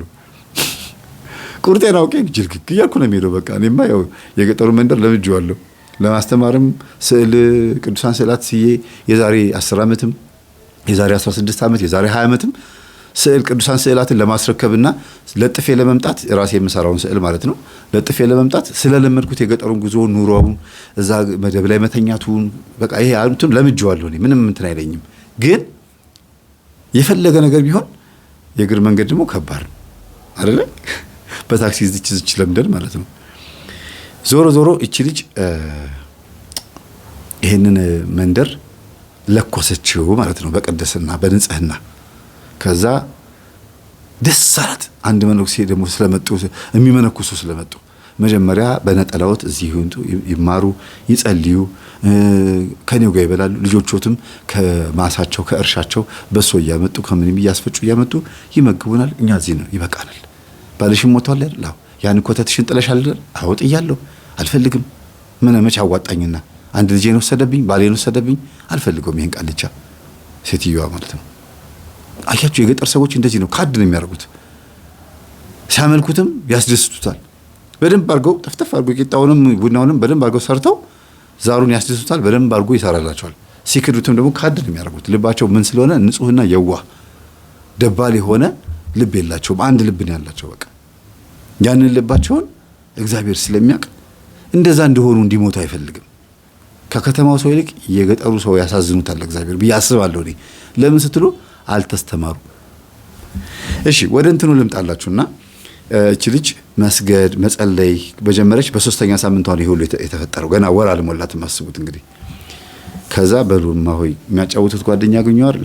ለኔ እስቲ አንድ መነኩሴ ያስፈቅዱልኝና ለብቻዬ አንድ ክፍል ስጡኝ አሰሩልኝ። እንዴ ምን ችግር አለ? 2 ዲያቆናት አሉ፣ ቤት ይሰሩልሻል። ስትሄጂ ለሌላ ሰው ይሆናል አለቻቸው አሏት። እሺ ከዛ ንፋስ እንዳይገባባት ብርድ እንዳይገባባት ምናምን ተብሎ የእውነት በእውነት አክብረዋት ለሁሉም ለዲያቆናቶቹ 3 ሺህ ብር ሰጣቸዋለች። ለኪሳቸው ለእጃቸው። ለነሱ ዓለም ነው ያ።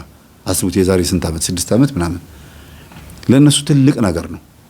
ግን ስለሰጠቻቸው ሳይሆን የዋህ ናቸው፣ ምስኪን ናቸው፣ በጣም መልካም ናቸው። ዲያቆናት ናቸው ደግሞ። በአንድ ቀን ውስጥ ቤት ሰሩላት።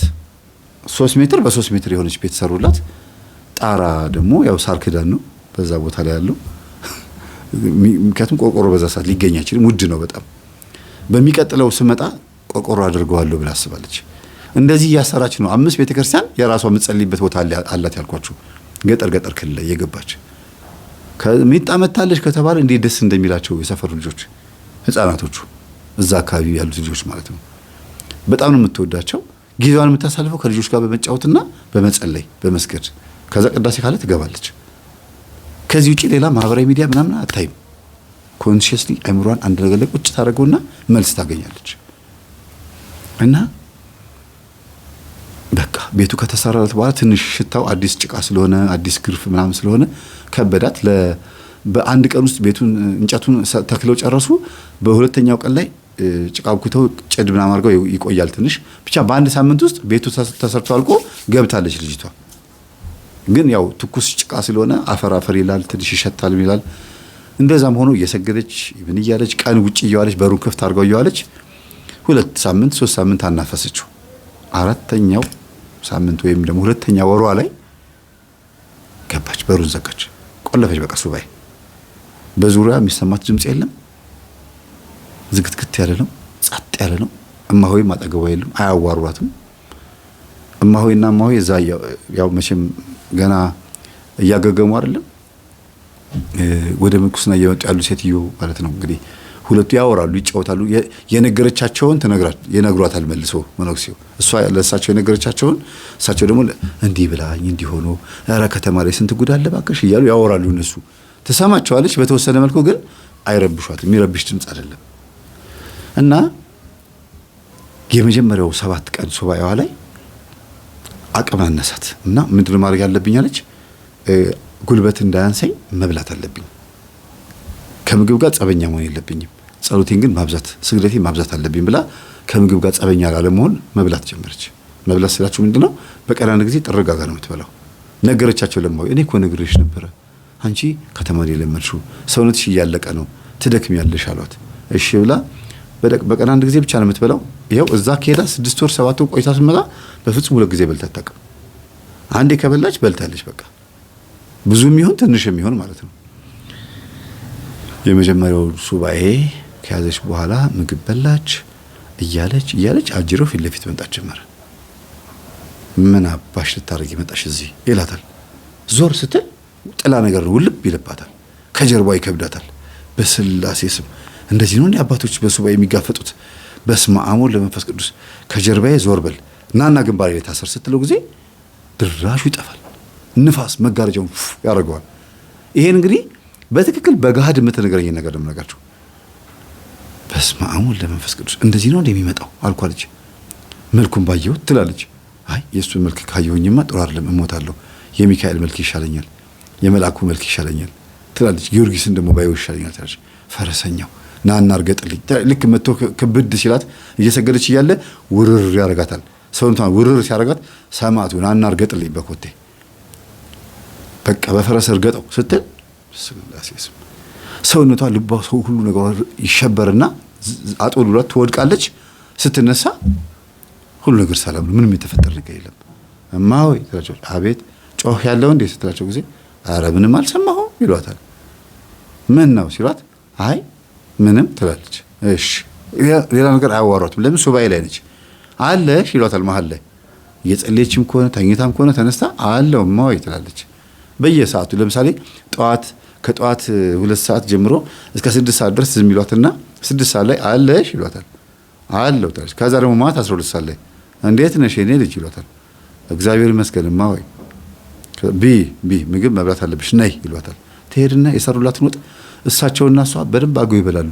በምግብ ድርድር የለም። በቃ የመከሯትን ነገር ሰምታለች። ለምን በትክክል መስማት አለባት። እኔ አውቃለሁ የሚባል ነገር አይሰራም። የዋና ተቀባይ ናት። በደንብ አርጋ ጥርግ አርጋ ትበላለች። ከዛ 24 ሰዓት ያቆያታል ማለት ነው። ጠቀማት። ይሄ አሁን ምላችሁ ዘዴ ማለት ነው። ለምን ለአንድ ለከተማ ሰው ይሄ በቂው ነው። በቀን አንድ ጊዜ ራሱ ከባድ ነው ታውቃላችሁ አይደል? እና በቃ የሆነ ደስ የሚል ስሜት ይሰማታል። ግን ከሆነ ጊዜ በኋላ ማሳል ጀመረች። አየር ያጥራት ጀመረ። ትንፋሽ መተንፈስ አቃታት። ቤቱ ነው ምናምን እንዳትል ሽታው ጠፍቷል። የቤቱ ሽታ አይደለም። ከዘማማ መተንፈስ አቃተኝ ማለት አቃተኝ ትላቸዋለች።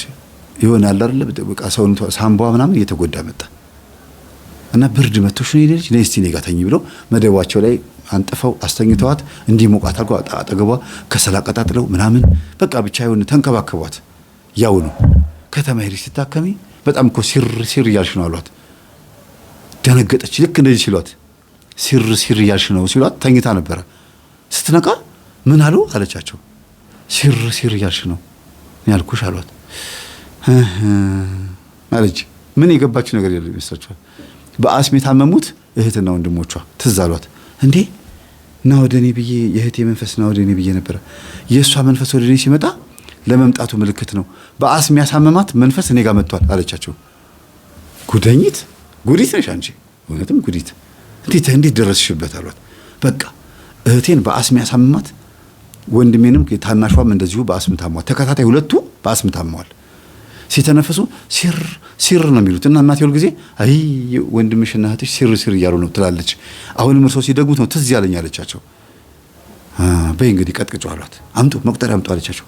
የእሳቸውንም ደረበችውና በስላሴ ስም ታሰር አንተ ስማ ከእህቴ የመጣ ስትሉ ጊዜ ዋይ ብሎ ጮኸ።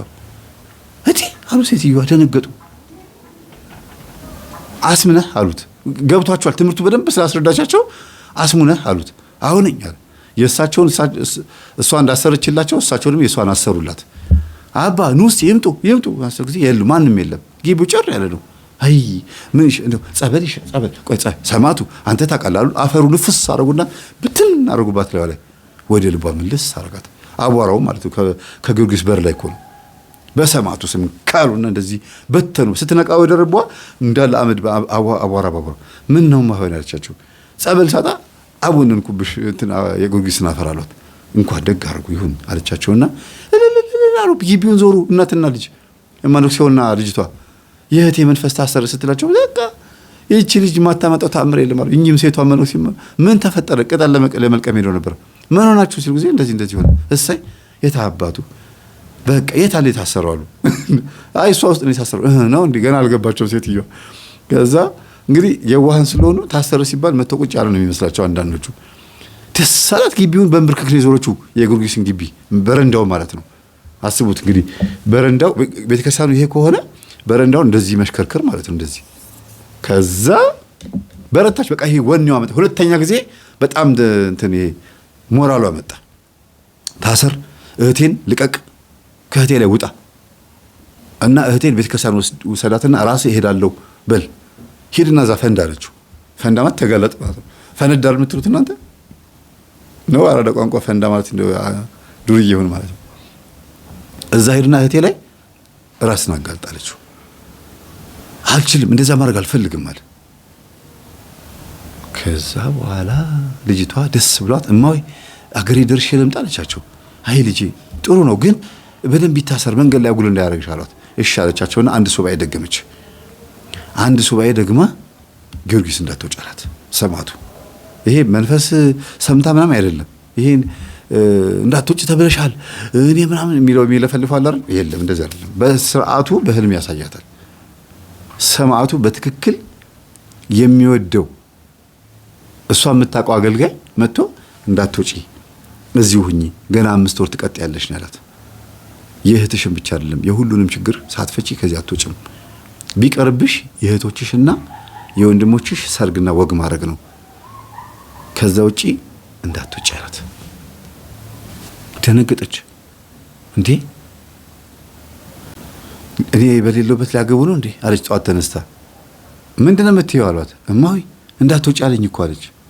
ማን ነው? ሰማዕቱ። እንዴት ብሎ መጣ አሏት።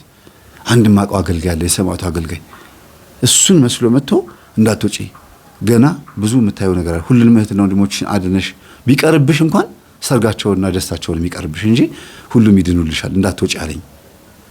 እሰይ አሉ። አዎ ሰርጉም በላሹ አልበላሹ ምን ጥቅም አለው? አንቺ እዚህ ሆነሽ ታግባ ከፈለገች አሉ። አይ እንደዛ አይመስለኝም እያንዳንዱን ሄጄ መዳናቸውን ለማየት ስለጓጓሁኝ ነው እንደዚህ ያለኝ። 5 ወሬን ጨርሼ ልሂድ አለች። 5 ወሯን ጨርሳ እስክትሄድ ድረስ ሰማዕቱ የፈለገው ነገር ምንድን ነው? ሁሉም እህትና ወንድሞቿ ላይ ያለው መንፈስ በሙሉ እሷ ላይ ተሰብስበው እንዲመጣ እንዲታሰር፣ ግን መጀመሪያ እሷ ራሱ እንድትበረታ ነው የፈለገው ሰማዕቱ። አንቺ ራስሽ ጠንክሪ፣ አንቺ ራስሽ በርቺ ነው የሚላት በህልም እየመጣ ያሰው ከአንዴም 2 3 ይቆርበ በአንድ ሱባኤ ስትጨርስ 7ኛው ቀን ላይ እየመጣ መጀመሪያ አንቺ ራስሽ ጠንክሪ ይላታል። አልሰማችም። እቺ ልጅ አልገባትም። በደስታ ፈንጥዛለች እና ሳጠነክር ከእህቴ ላይ ና፣ ከወንድሜ ላይ ና፣ ከትንሹ ላይ ና፣ ገንዘብ ከሚያሰርቀው ከሌባው ላይ ና ምናምን እንደዚህ ነው የምትለው። በቃ ጠርታ ታመመች። የሁሉም በሽታ እሷ ላይ መጣባት።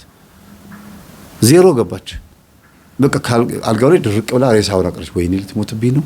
እናቷን አላቅ አባቷን አላቅ ምን ይሻለኛል እያሉ ሴትዮዋ ውሃ ቀስ እያሉ እየሰጧት በቃ ሬሳውን አቀረች። በቃ ድርቅ ግትር ገነዛት ነው የምትሉት በጸበልተኞች ቋንቋ። ገንዞ ቁጭ አረጋት። ግን የሁሉንም ስቃይና በሽታቸውን በህልሟ ታያለች። በራእይ ነገር እንደ ቅዠት ነገር አድርጎ ያሳያታል። ሰማዕቱም አንዳንድ ቀን መጣ። እማይ አቤት ሰማዕቱ መጣ። ሰማዕቱ የምትለው ሰውየው ብቻ አይደለም። በነገራችን ላይ በትክክል የፈረስ ኮቴ ድምጽ ይሰማኛል የምትለው። ከዛ እሱ መጥቶ ሽው ብሎባት ባጠገቧ ኮቴውን አሰምቷት ከሄደ በኋላ ንቀት ብላ ቀስ ብላ ተነስታ የሚበላውን በልታ ቀስ ብላ ተንጠራርታ ምን ብላ ደግሞ እንደገና ማታ አካባቢ ደግሞ ግንዝ ያደርጋታል። እንደገና አሁንም እያለ መናፍስቶቹ ከሁሉም እህትና ወንድሞቿ ላይ ጠርታ ሰበሰበቻቸው። ግን ቅጣት ነው የተቀጣች ነው ያለችው ልጅቷ። አንቺ መጀመሪያ ጠንክሪ ብዬሽ አልነበረም ወይ ብሎ በይ አሁን እነዚህን ፍየሎች በሙሉ እንኪ በዚህ አለንጋ ሰብስበሽ እዛ በረት አስገቢ።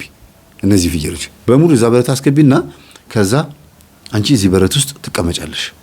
በጎቹ ይገባሉ። በጎቹ ሳይገቡ ፍየሎቹን አታስገቢ ምናምን ብሎ ነግሯት ሄደ። በሚገባ እዛ ሀገር ባሉት ሴትዮዋ ህልም ይፈታሉ።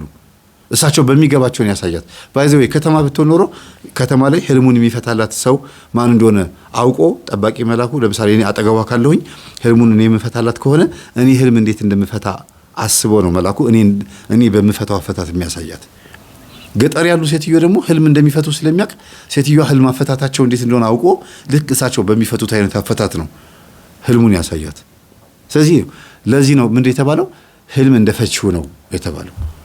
ህልም እንደፈቺው ነው። እግዚአብሔር በህልምም ያናግራል በአንድም በሌላ መንገድ ያናግራል ይላል ኢዮብ 33:14 በህልምም ያናግራል ይላል። ስለዚህ እቺ ልጅ ከእንቅልፏ ስትነሳ እማሆይ እንደዚህ አይነት ህልም አየሁ ስትላቸው ፍየሎቹ አጋንንት በጎቹ ደግሞ መላእክት ናቸው። ስለዚህ መጀመሪያ ፍየሎቹን አስወጭና በጎቹን አስገቢ እየተባልሽ ነው። ታዲያ ከሸኘልኝማ የእህቶቼም ሁሉ ተሸኘ ማለት ነው አለቻቸው። አይደለም ልጅ አሁን እኔ ላስተምርሽ ይገባል። ከነገርሽኝ አንጻር ተነስቼ የሆነ ግራ የገባሽ ነገር አለ ብለው እሳቸው የተገለጠላቸው ነገር አለ የገባቸው። መቼም እግዚአብሔር የሆነ ሚስጥር ለእናቶች ይገልጣል አይደል? እና እማሆይ ትክክል ነበሩ።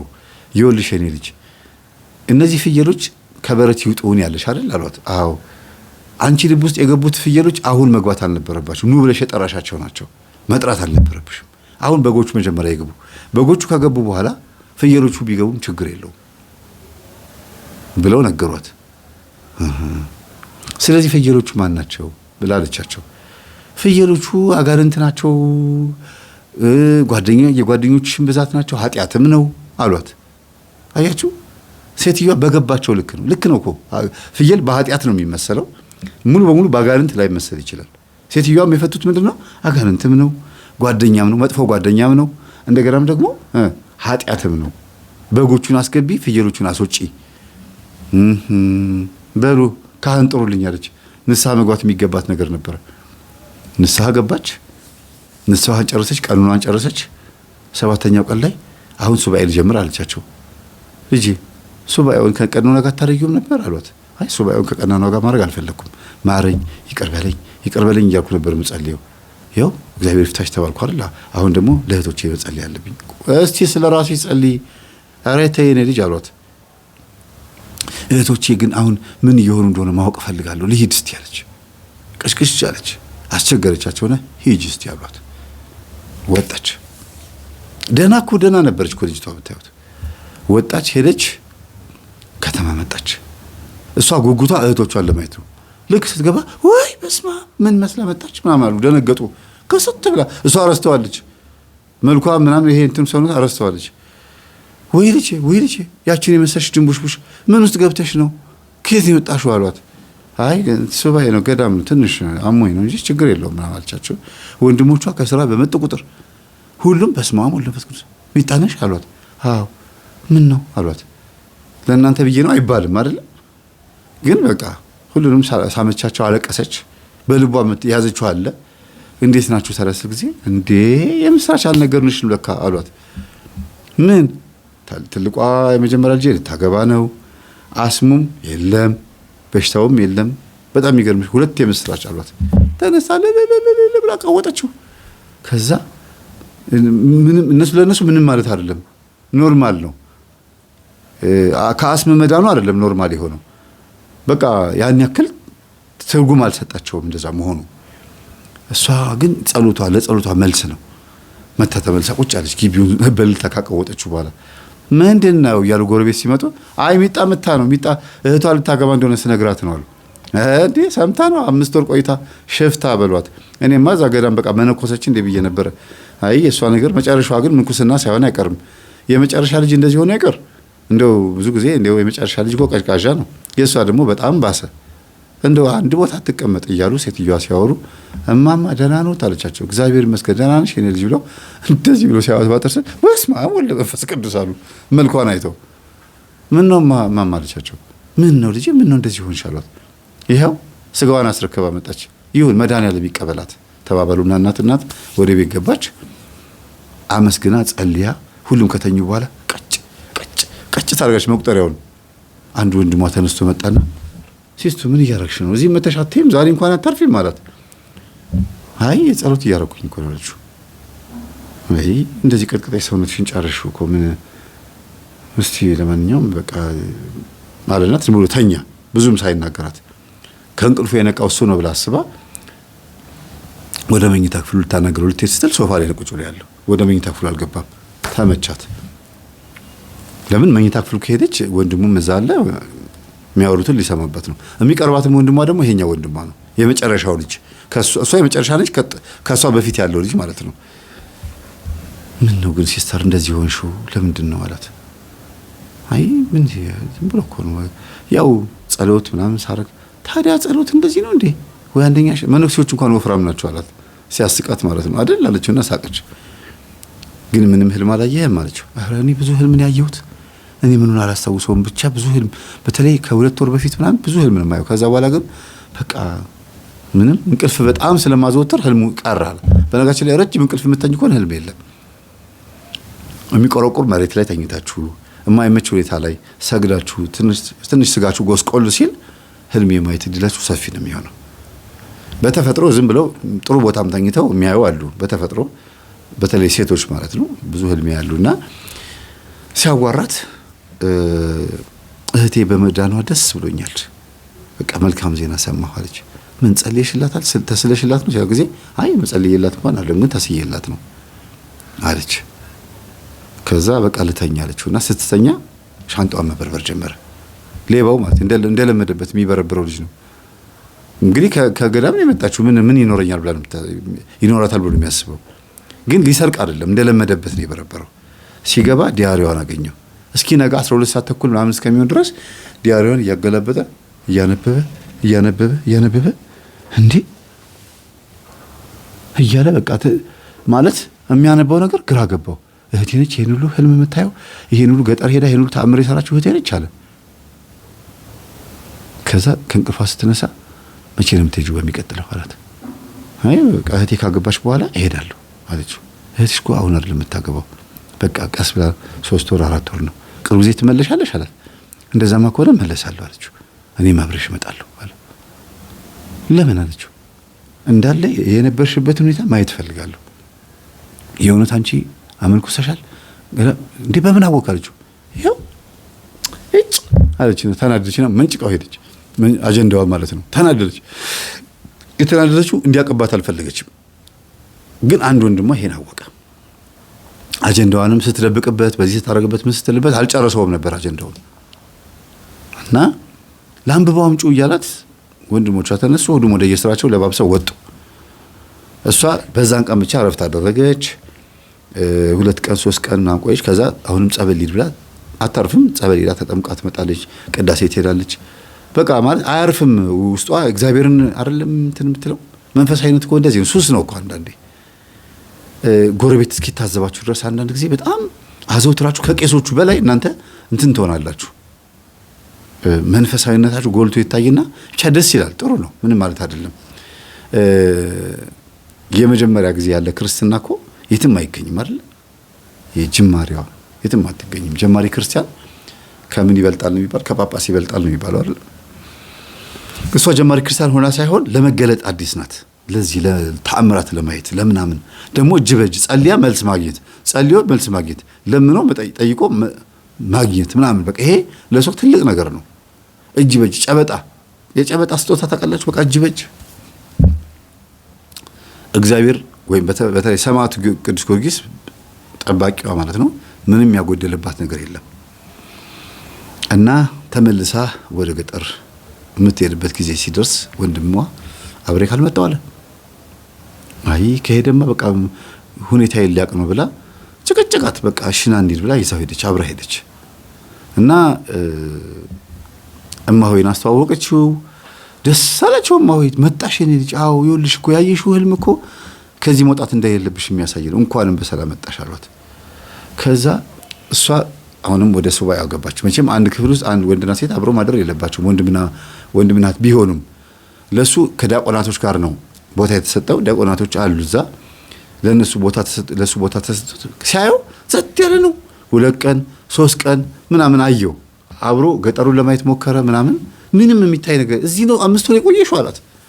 አዎ ስትለው ወይኔ እህቴ ስለዚህ ይሄን ጊዜ ያሳለፍሽው እዚህ ከሆነ አላት አይምሮሽ የሚያየው የነበረው ይሄን ቦታ አይደለም ማለት ነው። የሆነ ሌላ ዓለም ትሄጂ ነበር እንዴ አላት። ስጋሽን ትተሽ ትሄጂ ነበር? ይሰለቻል እኮ አላት። ከዛ እንደዚህ ሲባባሉ ሰምታው እማሆይ ና እስቲ አትረብሻት ልጄን አሉት። አቤት እማሆይ አለና ሄደ። ቁጭ አሉ። እሷ ሱባኤዋን 7 ቀን እስከምትጨርስ እየተቆነጠነጠም ቢሆን የገጠሩን ኑሮ የልጅቷን ያደረገችውን ነገር ከጻፈችው በላይ ከንቱ እንዳሴ እንዳይሆንባት ድንገት አጀንዳ እንኳን ካገኙት ሰዎች እንዳያውቁብኝ ብላ የተወችው ነገር ሁሉ አለ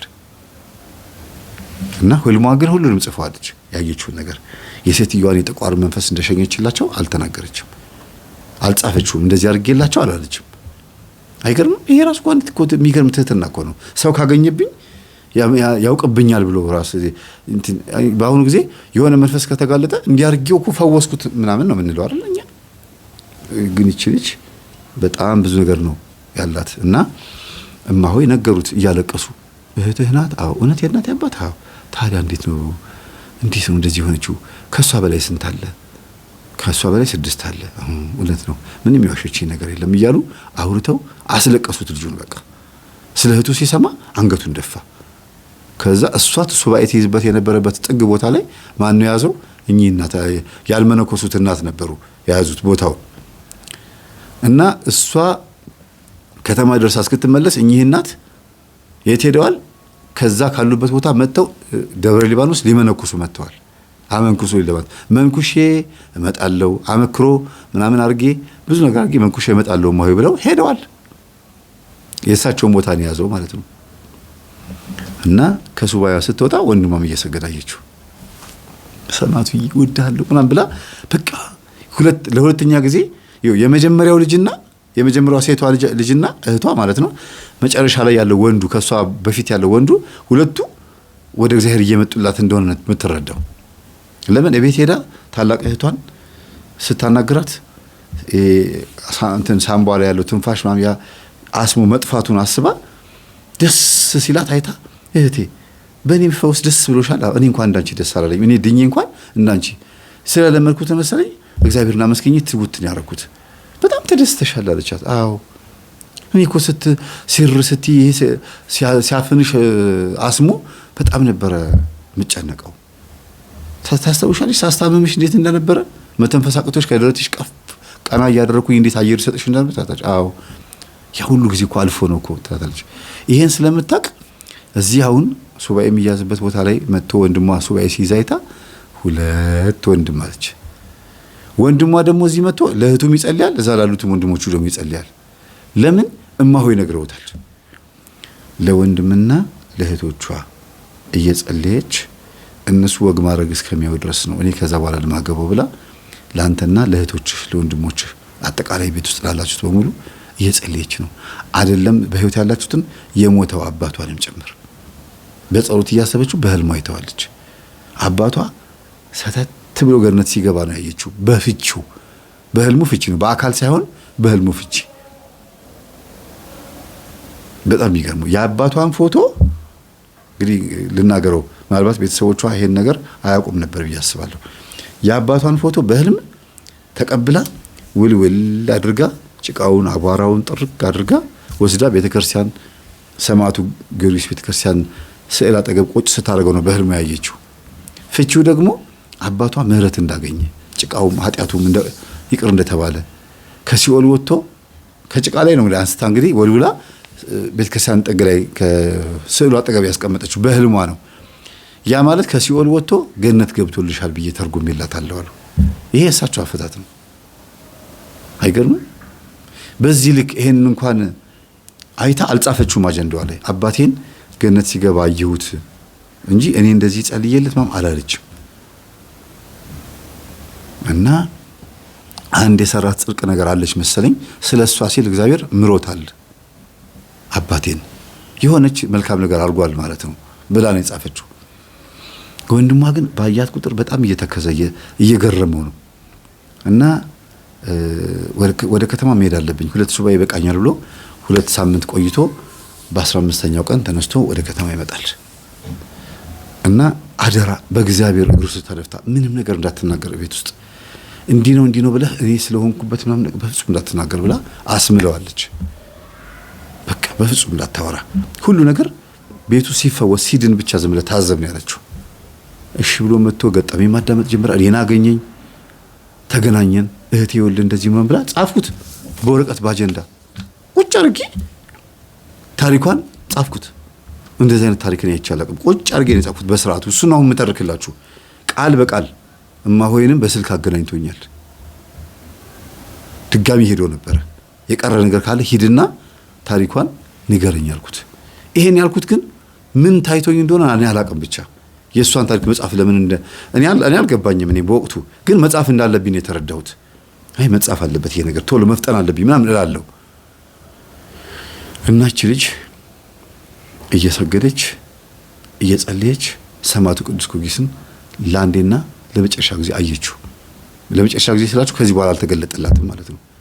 አንድ ያየችው በህልም አይደለም፣ እንደ ሰው መጥቷልም፣ እንደ ሰመመን ነገር እንደ ራእይ ነገር ነው። መጥቶ ፊት ለፊቷ በፈረስ ከፈረሱ ላይ ወርዶ መጥቶ አጠገቧ ተቀመጠ። ሰማዕቱ ትላለች። ምን ነው የኔ ልጅ ይሏታል። ኧረ መጣማ ሆይ በህልምሽ ነው? ኧረ አይደለም ሆይ። ከዛ በይ ዝም በይ ጸጥ ብለሽ ሚልሽን ስም ይሏታል። ጸጥ ሴትዮዋ እየተንቀጠቀጠ ነው ሰውነት ያሉ ከበደኝ አሉ። ሰማዕቱ ትላለች። ግን በአፏ ነው እንጂ እንደዛ የምትቀባጥረው በነፍሷ ልካ ከሰማዕቱ ጋር እያወራች ነው። ልክ በርሜል ጊዮርጊስ ታስራችሁ አፋችሁ ዋ እያለ እየለፈለፈ እንደዚህ እየጮህን ማለት ነው። ተሰውረን ሄደን ግን በነፍሳችን እዛ የተረጋጋ ቦታ ላይ ነው ያለ ነው። እኔ እንደዛ ነው የታየኝ። ሁለት ቦታ ነው ያሉት፣ አንዴ ሲኦል፣ አንዴ ደግሞ እዛ ነው የወሰደኝ። የሚገርም የሆነ ሰማይ ላይ ወሰደኝና ከዛ ውትፍ አድርገኝና ደግሞ እሳት ላይ። ለምንድን ነው ቅዱስ ቁርባን እየተቀበልክ ይህን ጓደኛህን ይቅርታ ያላርክለት? ይህን ልጅ ይቅርታ ሳትለት ለምን ነው የተቀበልከው? የልጅን ስጋና ደም ብላ ነው ድንግል ማርያም። በቃ ቁጣም አለው ልጄም ብላኛለች። እና ሁለቱም ቦታ ላይ ነው የሆንኩት። ልክ እንደዚህ አይነት ነገር ነው። አፌ ግን ለካ እየጮኸ ነው። እዚህ የሚያስሩና የሚፈቱ ሰዎች ሲነግሩኝ እያልክ ነው አሉኝ። እዛ ግን የተረጋጋ ነገር ነው። እና እንደዚህ አይነት ነገር ነው እኔ የተረዳሁት። ከዛ ከልጅቷ ትጮኻለች አሉ። በኋላ ግን ራሷ ሆና ስትናገር በጣም ደስ የሚል ቦታ ወሰደኝና በፈረስ ይዞኝ ሄዶ ከዛ በኋላ ይኸውልሽ የአንቺ እረፍት ቦታ ይሄ ነው፣ አንቺ መጨረሻሽ ይሄ ነው፣ ላደረግሽው ነገር በሙሉ ክርስቶስ የሚሸልምሽ ይሄን ነው። የሚያምር ቦታ ነው አይደል? ደስ ይላል አይደል? ይላታል። አዎ ይኸውልሽ እኔ ከዚህ እየመጣሁ ነው ማግዝሽ የነበረው፣ ሁሉም እዚህ ናቸው ያሉት ብሎ ወስዶ አሳይቶ ይመጣለች። ወደ ራሷ ስትመለስ ውሰደኝ፣ ይሄ ቆሻሻ እያለች ስጋዋን ጠላችሁ። ስጋዋን ቆሻሻ የምትለው እንግዲህ። ከዛማ ሆይ ምን አሏት? ምን አየሽ ሲሏት ጊዜ ነገረቻቸው። አሁን የነገርኳችሁ በነገ ቅዱስ ቁርባን ተቀበይ አሏት። እሺ ብላ ቅዱስ ቁርባን ተቀበለች። የሚገርማችሁ ነገር ቅዱስ ቁርባን ከተቀበለችበት ቀን ጀምሮ ለ40 ቀን በር አልከፈተችም። በበር ስር በሶ ይሰጣታል። በሶ ጠጣለች። ወይም በሶ የተጨበጠ በሶ በውሃ ወይም ቆሎ ወይ ደግሞ ምግብም ሊሆን ይችላል። ምግብ ይሰጣታል 40 ቀን ሙሉ። ከዛ ከተዘጋበት ሰዓት ትወጣ ሰማዕቱ ቅዱስ ጊዮርጊስ አሳያት። እህቶቿ እንዴት እንደሚያገቡ፣ ወንድሞቿ እንዴት እንደሚያገቡ፣ እኔ ከነሱ ጋር ስላንቺ ብዬ ከነሱ ጋር ያለሁት አላት። ይሄንን በዚህ ሊያዘውና ወደ ከተማ ልምጣ ወንድሟ እና ገርሞታል። በቃ ዲያሪ አንብቧል። የሷን እማሆይ ነግረውታል፣ አይቷታል አይደለም። ራሱም ደግሞ ብዙ ነገር ጸሎት አድርጎ ነው ሄደው። የማይታመን ነገር ነው። ከዛ በቃ እህቴ ያልተፈቀደላትም ማለት ነው ያንቺ ሰርግ አደራ ስላለችው ነው። በቃ በፍጹም እንዳትናገር፣ እዚህ እንዳትመጣ፣ እኔ ራሴ እመጣለሁ ነው ያለችው። እህቱ ደግሞ ልታገባ ነው፣ ጊዜዋ ደረሰ። ከዛ ተዋት በቃ የራሷ ጉዳይ፣ ምን ስትመጣ ያግብቻለሁ እላታለሁ ማለት። ከዛ ሚጣይታለች፣ ሁሉም ሰው ይጠይቃል፣ ሚጣይታለች ይላል። ሰርጉ ተደገሰ። ታላቅ እህት አገባች ለመጀመሪያ ጊዜ። አይነ ጥላዋ ተገፈፈላት። እላዋ ላይ ያለው አይነ ጥላ የለም። ግን የታላቅ እህቱን ዲያሪ ገብቶ ለማንበብ ብዙ ዋጋ ከፍሏል። ይሄ ልጅ አላስነብብም ብለው የታላቅ እህቱን እና በሰርጉ ወቅት ላይ ወከባ ስታበዛ ዲያሪውን አግኝቶ አነበበው። እስከዛ ቀን ድረስ በፍጹም አትፈቅድለትም። ግን የኃጢአት ዲያሪ ስላለበት እንዲህ ነው ብላ ስለምጽፍ ያን ማየት አልፈለገም። ከመጨረሻ ነው የጀመረው። ከመጨረሻ ገጽ አካባቢ ወደ ኋላ ሲመጣ እህቴን አፈቀችኝ ብላ የጻፈችውን አየ። እህቴን አፈቀችኝ፣ ሰርጌ ላይ የምትገኝም አይመስለኝም። በህልሜ ግን እጅግ በጣም ደስ የሚል ቦታ ላይ ቁጭ ብላ እጅ ላይ የታሰረውን ሰንሰለት እንደዚህ ሰንሰለት ሳይሆን የሆነ ገመድ ነገር አለና እሱን ፈታ የራሷ እጅ ላይ ስታስር አየኋት። እና እህቴ እየጸለየችልኝ ነው ማለት ነው ማን ብላ ጻፈች። በትክክል አመነች። በቃ እየጸለየችላት እንደሆነ እስራቴን ይሄ ትዳር እኔ እንዳገባሁት እሷም ታገባለች ማለት ነው ብላ ነው የተረጎመችው በራሷ ስትጽፈው። ልክ አይደለች ማፈታቷ። ከሷ ላይ ገመዱ ተፈቶ ትንሿ እህቷ ስታስራይታ እኔም እናች አገባለሁ እህቴ እኮ ማግባት ትፈልግ ነበር እኛ ስላላገባን ነው እንጂ የማግባት ፍላጎት አላት ምናምን ብላ ጻፈችው። አይ ህልም አፈታቱ ልክ አይደለም ማለት ልጁ ራሱ በቃ የሆነ ነገር ገብቶኛል። የእህቴን የትልቋ እህቴን በሽታ ትንሿ እህቴ ወስዳለች፣ መንፈሷን ወስዳላታለች ብሎ ተረጎመው። ትክክል ነው ልጁ ደግሞ የሚገርም ለምን ገጠመኝ ማዳመጥ ጀምሯል። የሆነ የገባው ነገር አለ ከላይዋ ላይ ከትልቋ እህት ላይ የተወሰደ ነገር እንዳለ ገብቶታል። አገባች። ከዛ የሚቀጥለው ሁለተኛውን ደግሞ የእሷ ታናሽ ደግሞ ከአስም በሽታው በምን እንዳነ ጥምቀት ባህል ላይ ጥምቀተ ባህር ላይ በሚጠመቁበት ሰዓት የዛን ሰዓት ተጠምቆ ወደ ቤቱ መጣ። ምንም አይነት በሽታ የሚባል ነገር የለም። በቃ በጣም በቀን ነበር የሚነሳበት፣ ያፍነው ነበር በኪሱ ሁሉ ይሄ እንደዚህ የሚነፉት ነገር አለች የሚያደርጉት እሱ ሁሉ በኪሱ ይዞ ነበር የሚዞረው። የለም እማዬ ያኔ ጥምቀት ከተጠመቁኝ በኋላ እኮ የለም ይሄ ነገር አላት።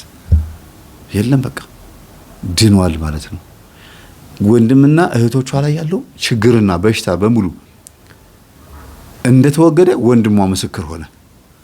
ይሄ ትንሹ ልጅ መጥቶ የነበረው ልጅ ሁሉንም ያያቸዋል። አሪፍ ስራ ነው የሚያገኙት፣ ጥሩ ስራ ነው የሚሰሩት። ከጆላፊዮር ነገር የለባቸውም። እሱ ራሱ በጣም ደስ የሚል ህይወት መንፈሳዊ ህይወት ውስጥ ነው ያለውና ይሄ የእህቴ ትልቅ በረከት ነው አለ እና ከመካከል ላይ ካለችዋ እንግዲህ መጨረሻ ያለችው መሀል ላይ ያለችውና መጀመሪያ ላይ ያለችው ሶስቱ ሴቶች እህትማማቾች ናቸውና ከማን ጋር ነው ሄደው መካከል ላይ ካለችው ከሙሽራዋ ጋር አይደለም መካከል ላይ ካለችው ጋር እህቴን አይተናት እንምጣላት እሺ ብሎ ተያይዞ በቃ ናፈቀችኝ ብሎ መሄድ አለብኝ ብሎ ከተቆጣችም ትቆጣኝ እህታችን አግብታለች ብዬ ላብስራት ብሎ እህቷን ያሰርኩላት ምን ችግር አለ ብሎ ነው ሄደው። ቃሉ እንዳፈረሰ አርጎ ቢሰማውም ግን ምንም ችግር የለውም ብሎ ሄደ። በቃ ሲሄዱ አበዱ። በጣም ደነገጡ። እማሆይ እያለቀሱ ነው ያገኟቸው። ምን ይመስላችኋል? ምን የገጠማቸው ይመስላችኋል? እህታችን አርፋለች።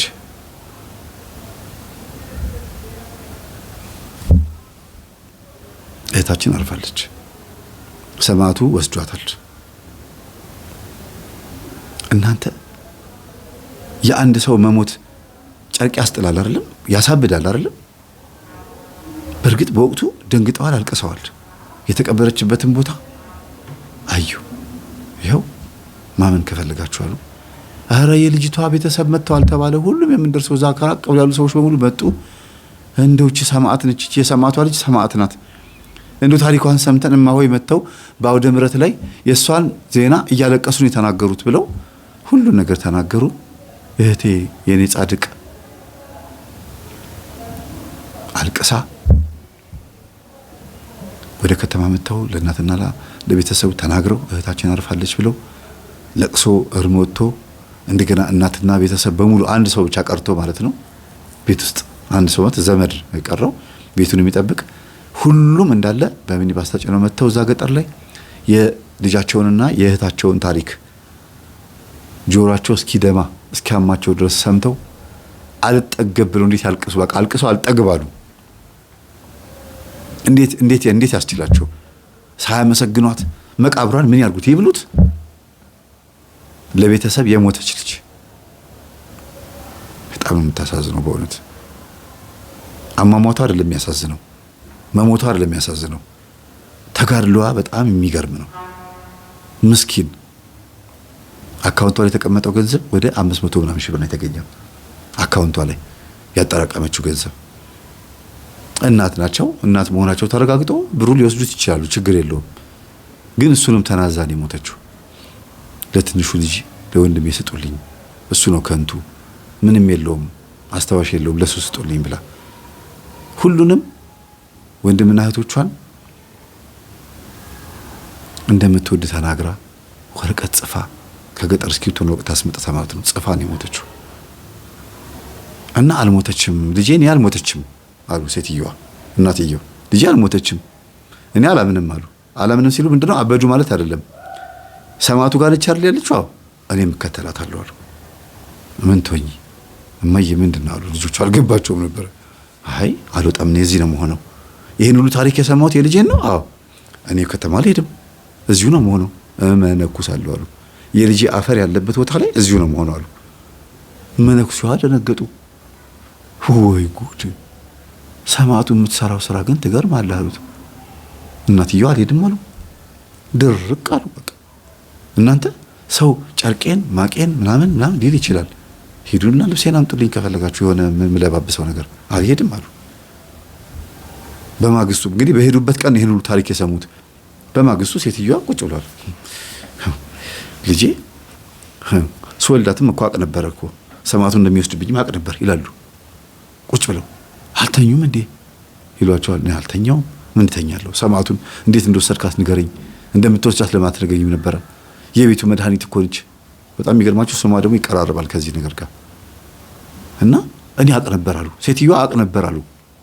ቁጭ ብላ ስራ ስትሰራ እስቲ ገዳም ሊሄድ እንትን ልበል ስትል የሆነ የሚወስዳት የምትፈልግ የሆነ ፍላጎት አላት። ብቻ በቃ በአጠቃላይ ልትሄድ እንደሆነ ይታወቃት ነበር አሉ ሴትዮዋ። ለምን የባከነ ጊዜ እንዳለ አድርጋ ነው የምታስበው ስትኖር። ጊዜ የለም አይነት ነገር እንደ አባ ዮስጦስ ማለት ነው። አባ ይባርኩ ይችላቸው ጊዜ ስንት ሰዓት ነው ይላሉ። አሁን ስንት ሰዓት ነው ይላሉ። ፊልሙን አይታችኋል? የአባ ዮስጦስ ዝምተኛው መነኩሴ የሚለውን ፊልም ጋብዣችኋለሁ። ዝምተኛው መነኩሴ አባ ዮስጦስ አባ ይባርኩ ይችላቸው ጊዜ አሁን ስንት ሰዓት ነው ይላሉ። እና የባከነ ጊዜ እንዳለ አርጋ ነው የምታስበው ልጅቷ። እናትየዋም ሲናገሩ እንደዛ ነው። ረፍዷል አይነት ነገር ነው። በቃ ጥድፍ ቤተክርስቲያን ልሂድ ልጠመቅ ራሷን ቶሎ አድና ሊዮስ የሆነ ባቡር እየመጣ ነው ትራንስፖርት እየመጣ ነው ስትባሉ እንዴት ነው ቆማችኋል የምትጠብቁት? መኪናውን ቁጭ ብላችሁ አትጠብቁትም። ባቡሩም ባስም ሲመጣ ለመግባት ነው የምትዘጋጁታል። እንደዛ ነገር ነው ልጅቷ በቃ የነበረችው። ስለዚህ ይቺ ልጅ በማህፀኔ በኩል መታ ወደ እግዚአብሔር ሄደች እንጂ የኔ ማህፀን ምክንያት ሆነ እንጂ ራሱ እግዚአብሔር በቃ ራሱን የወሰዳት የራሱ ነበረች። መጀመሪያ ታይታ ጠፋች። የጽጌረዳ አበባ ነች እሷ። በቃ ታይታ አበባ በእንቡጥነቷ ጊዜ እግዚአብሔር የወሰዳት ልጅ ነች አሉ። ድንግል ናት ብያቸዋለሁ። አንዳንድ ጊዜ እኮ ንጽህና ይገርማል እናንተ። በስጋም ንጹህ ሆና እንደው በቸም እንደ ድንግል ማርያም ማረካት እንዳትሉኝ፣ የዋህ ናት ለማለት ፈልጌ ነው። ሳትቆሽሽ ሳትረክስ ወደ ራሱ ወሰዳት ሰማዕቱ። እናትየው ከዚህ አልወጣም አሉ። ልጆቹ ተላቀሱ። እማዬ ምንድን ነው የምትይው አሉ።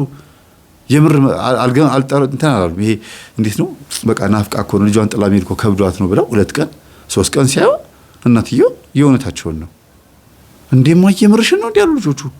አስቡት እንግዲህ 6ቱም ልጆች ማለት ነው። አዎ የምሬን እኮ ነው አሉ። አይ በጤናው አይደለም እስቲ ጸበል የሚረጫት አንተ ሩጭኝ ከፈለጋችሁ እኔ ራሴ ነኝ አሉ። አልሄድም ከዚህ አሉ። ጥቁር ልብስም አልለብስም እንዳትለብሱ፣ ቤት ሄዳችሁ ጥቁር ልብስ እንዳትለብሱ አሉ።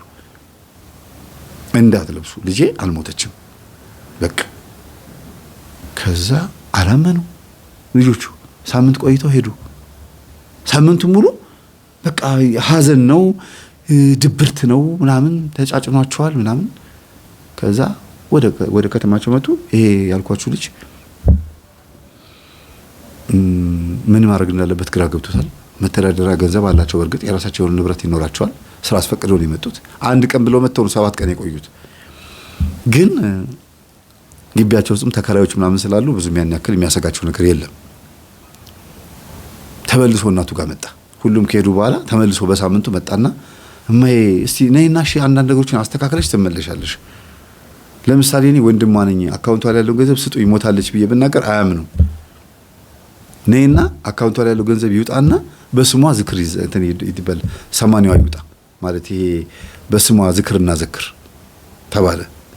ከዛ ይሁን ተዝካሯን አውጥቼ እመጣለሁ አሉና ተዝካሯን ለማውጣት የተዝካር ዝክር ማለት ነው ነፍስ ይማር ማለት ነው። መነኩሴዎቹን ተሰናብተው አምነውበት ከተማ መጥተው እንዲች ሳይስቁ ፈገግ ሳይሉ ኩስትር እንዳሉ ማለት ነው። ዓለም አስጠላቻቸው።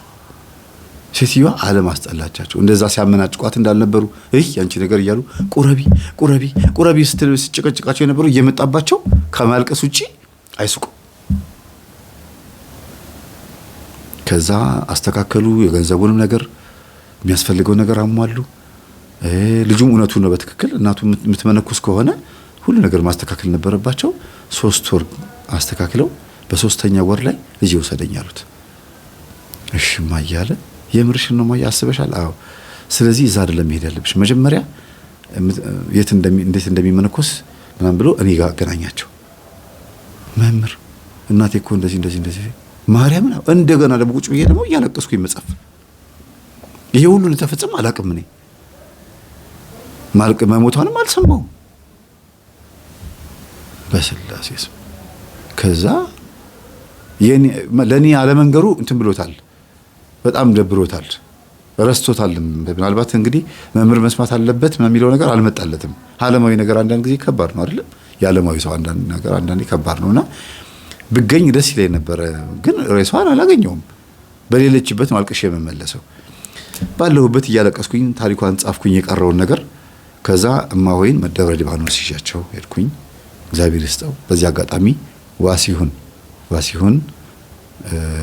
ማን ነበር? ዋሲሁን በርሄ እግዚአብሔር ይባርክህ። በቃ ወስጄ በስልክ መጀመሪያ ከደብረ ሊባኖስ አባት ጋር ተነጋገርኩኝ። ይዛቸውና ተባለ። ቦታ ቤት ተከራየንላቸው ተጨርሰን ከዛ በስልክ ሄደን አስረክበን የመጣ ነው። በስልክ ጨርሰንና በአንድ ቀን አድርሶ መልሶኛል። እግዚአብሔር ይስጥህ ዋሲሁን በርሄ፣ እግዚአብሔር ይባርክ። ሌላ ምንም ልል አልችልም። እና እኚህን እናት ወስጄ አመክሮም እስኪጨርሱ ምን እስኪሉ ለምንኩስና የሚያበቃቸው ነገር በሙሉ ፕሮሰሱን በሙሉ አለቀ። ሌላ ቦታ ነው ሄደው መመንኮስ ያለባቸው ተባለ። ያው እንግዲህ የራሳቸውን አሰራር ይኖራቸዋል። አመነኮሷቸውና መምህር 2 ወር ሞልቷል፣ ናና ውሰዳቸው። ዓለም በቃኝ የሚሉ ሴትዮ ያን ያክል ዝም ብሎ እዚህ ማንከራተት አያስፈልግም። ከመነኮሱ በኋላ ቶሎ ጭር ወዳለ ገዳምና ወስዶ እኚህን እናት እንዲጸልዩ ማድረግ ነው አለኝ። ይሻልኳቸው። በአጠቃላይ የጨረሰባቸው ጊዜ ምንድነው?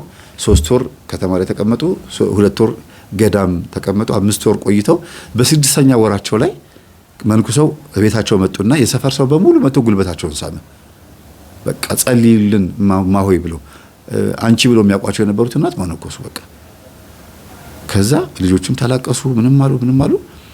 ተመልሰው ወደዛ ገዳም እኔ ራሴ ብሄድ ደስ ይለኝ ነበር። ልጅቷ የተቀበረችበትን ቦታ ሄጄ ባየው በወቅቱ ነው የምላችሁ።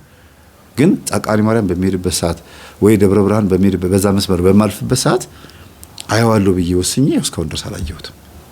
ታሪኳን ግን ይኸው እያቀረብኩላችሁ ነው ያለሁት። እማሆይ ሄዱ። እማሆይ እዛ ሄደዋል። ልጃቸው መቃብር አጠገብ የልጃቸው በዓት ውስጥ ቤት ተሰጥቷቸው ይኸው መንኩሰው ተቀምጠዋል እምላችሁ። የዛን ጊዜ እናታቸው ገዳም እንደገቡ ገብቻለሁ ብለሽ ደውዪ በሰው ስልክ ብለዋቸው አስገብቷቸው ገብታለች ብሎ ልጁ ራሱ ደውሎ ይሄ መጀመሪያ የወሰዳቸው ልጅ ደውሎ መጥቶ ከተማ ለእህታችን ደስ እንዲላት ነፍሷ ደስ እንዲላት ለምን አንቆርብም አለ። ወንድሞቹን እህቶቹን ሰብስቦ ማለት ነው።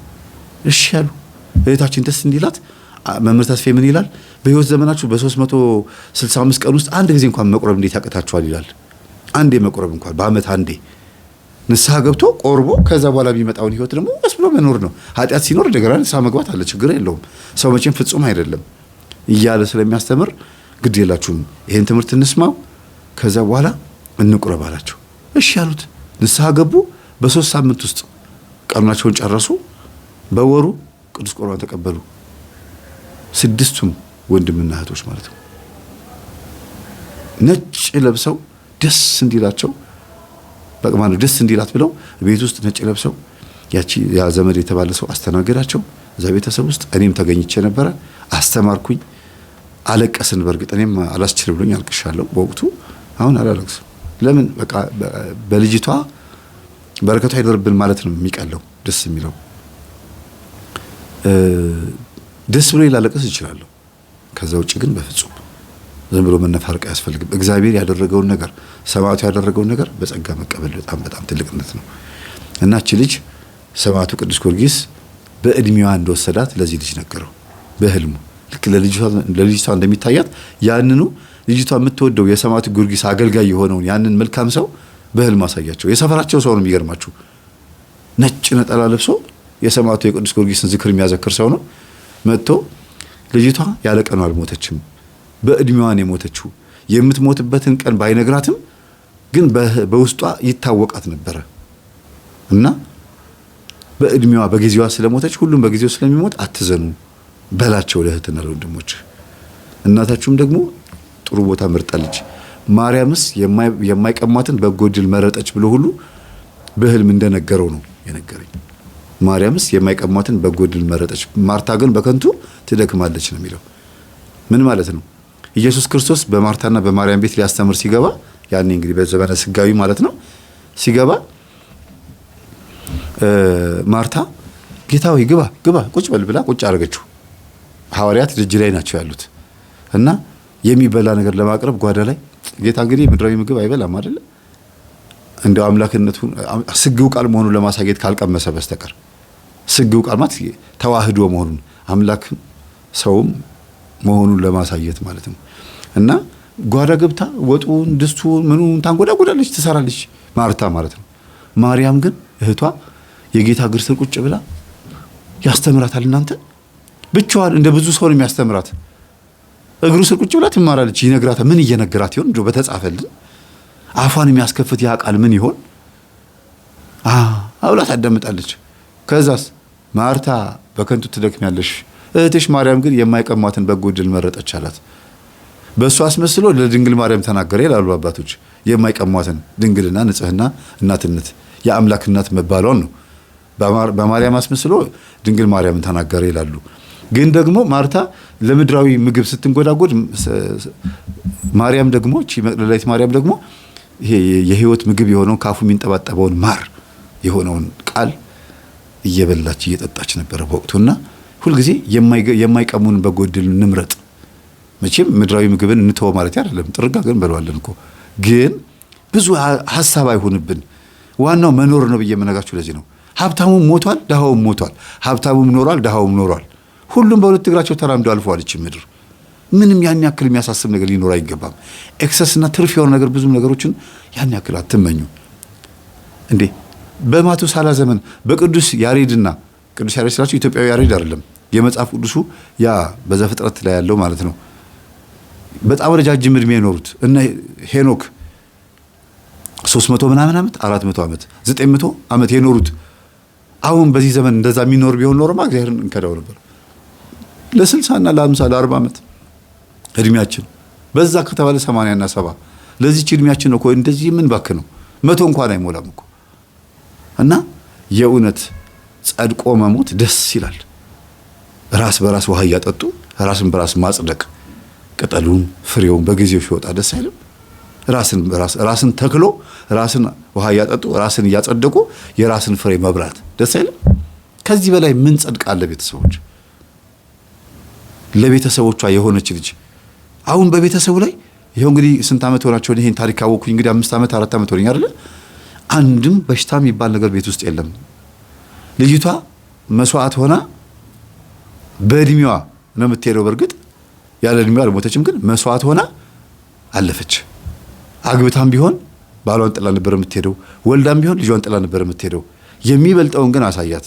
እህትና ወንድሞቿን አድና እናቷን አመንኩሳ ሄደች። ይሄ ነው ትልቁ ነገር። የመንደሩ ሰው ይመሰክርላታል። አስካለ ማርያም ያቺ ክርስትና ስም ይጠፋባት የነበረችው ልጅ አሁን ብዙ ክርስትና ስም ይጠፋባቸውን ሰዎች አንቅታለች። እንዲያውም ክርስትና ስም ጠፋ አልጠፋ ምንም ችግር የለውም ብዬ እስክል ድረስ አንዳንድ ጊዜ ዋናው ልካ ኖርማል ስም ነው፣ ዋናው ልካ ክርስትና ስም ነው ብሎ የሚሉ ሰዎች አሉ አይደለም። እኔ አሁን ይሄን ነገር ሳስበው ለምንድን ነው መጀመሪያ ያነሳውላችሁ መሰላችሁ? ይሄንን በተደጋጋሚ ማለት ነው። እቺ ልጅ ክርስትና ስም ሲጠፋባት አባ ጠፋብኝ እኮ ሌላ ስጡኝ ትላለች። ጠፋብሽ? አዎ። አይ እንደው አንቺ አሁንም ብነግርሽ ይጠፋብሻል ይሏታል። ጻፊ ውስጥ ይሏታል። ትጽፋለች። መሳለሟንም አታቆምም። ይሄንን ልናገር ነው የፈለጉት። ሄዳ ካህናት ጋራ ትሳለማለች። መስቀላቸውን ጉልበት ትስማለች። ትህትናዋ የሚገርም የገጠር ልጅ ነው የምትመስለው አስተዳደገው ራሱ። ግን እንዴት ነው አላርለ ቶሎ የምትሄድ እንደሆነች አያስታውቅም። በዚህ ላይ ቶሎ ልትሄድ እንደሆነ የሚነግራት ነገር ያለ አይመስላችሁም? አይ ታውቆ ነበር የምትሉት አንዳንድ ነገር አለ። ይሄ ነገር እንደሚፈጠር ታውቆኝ ነበር እንደው እንዴ ብዬ ልናገረው እንጂ እንደዚህ መሆኑ አልገባኝም እንጂ ታውቆኛል ትላላችሁ። ልጅቷም እንደዛ ነው የተረዳችሁ። ብልት ሳብሳብ በረከቱን ብቻ ክፉን ትጉት አድርጋ በረከቱን ብቻ በልታ ሄደች። እድለኛ በጊዜ ተሰናበተች በ22 ዓመቷ። እና እግዚአብሔር አምላካችን የአስካለ ማርያምን በረከት ረድኤት ያካፍለን። ሌላ ምንም ልል አልችልም። እንደዚህ ያሉ እህቶቻችንን ያብዛልን። ምንድነው እዚህ ጋር መናገር የፈለኩት የቤተሰቦቻችሁን መንፈስ ስትስቡ መጠንቀቅ አለባችሁ። የቤተሰቦቻችሁ መንፈስ መሳብ ያለባችሁ በትክክል እናንተ ራሳችሁ በሁለት እግራችሁ ከቆማችሁ ነው። አይሳብም፣ በመሰረቱ አይሳብም፣ በፍጹም አይሳብም። እኔ ይሄን አልደግፈውም። ግን የቤተሰቦቻችሁ መንፈስ ብዙ ዓመት መስዋዕትና ግብር የለመደ ነው።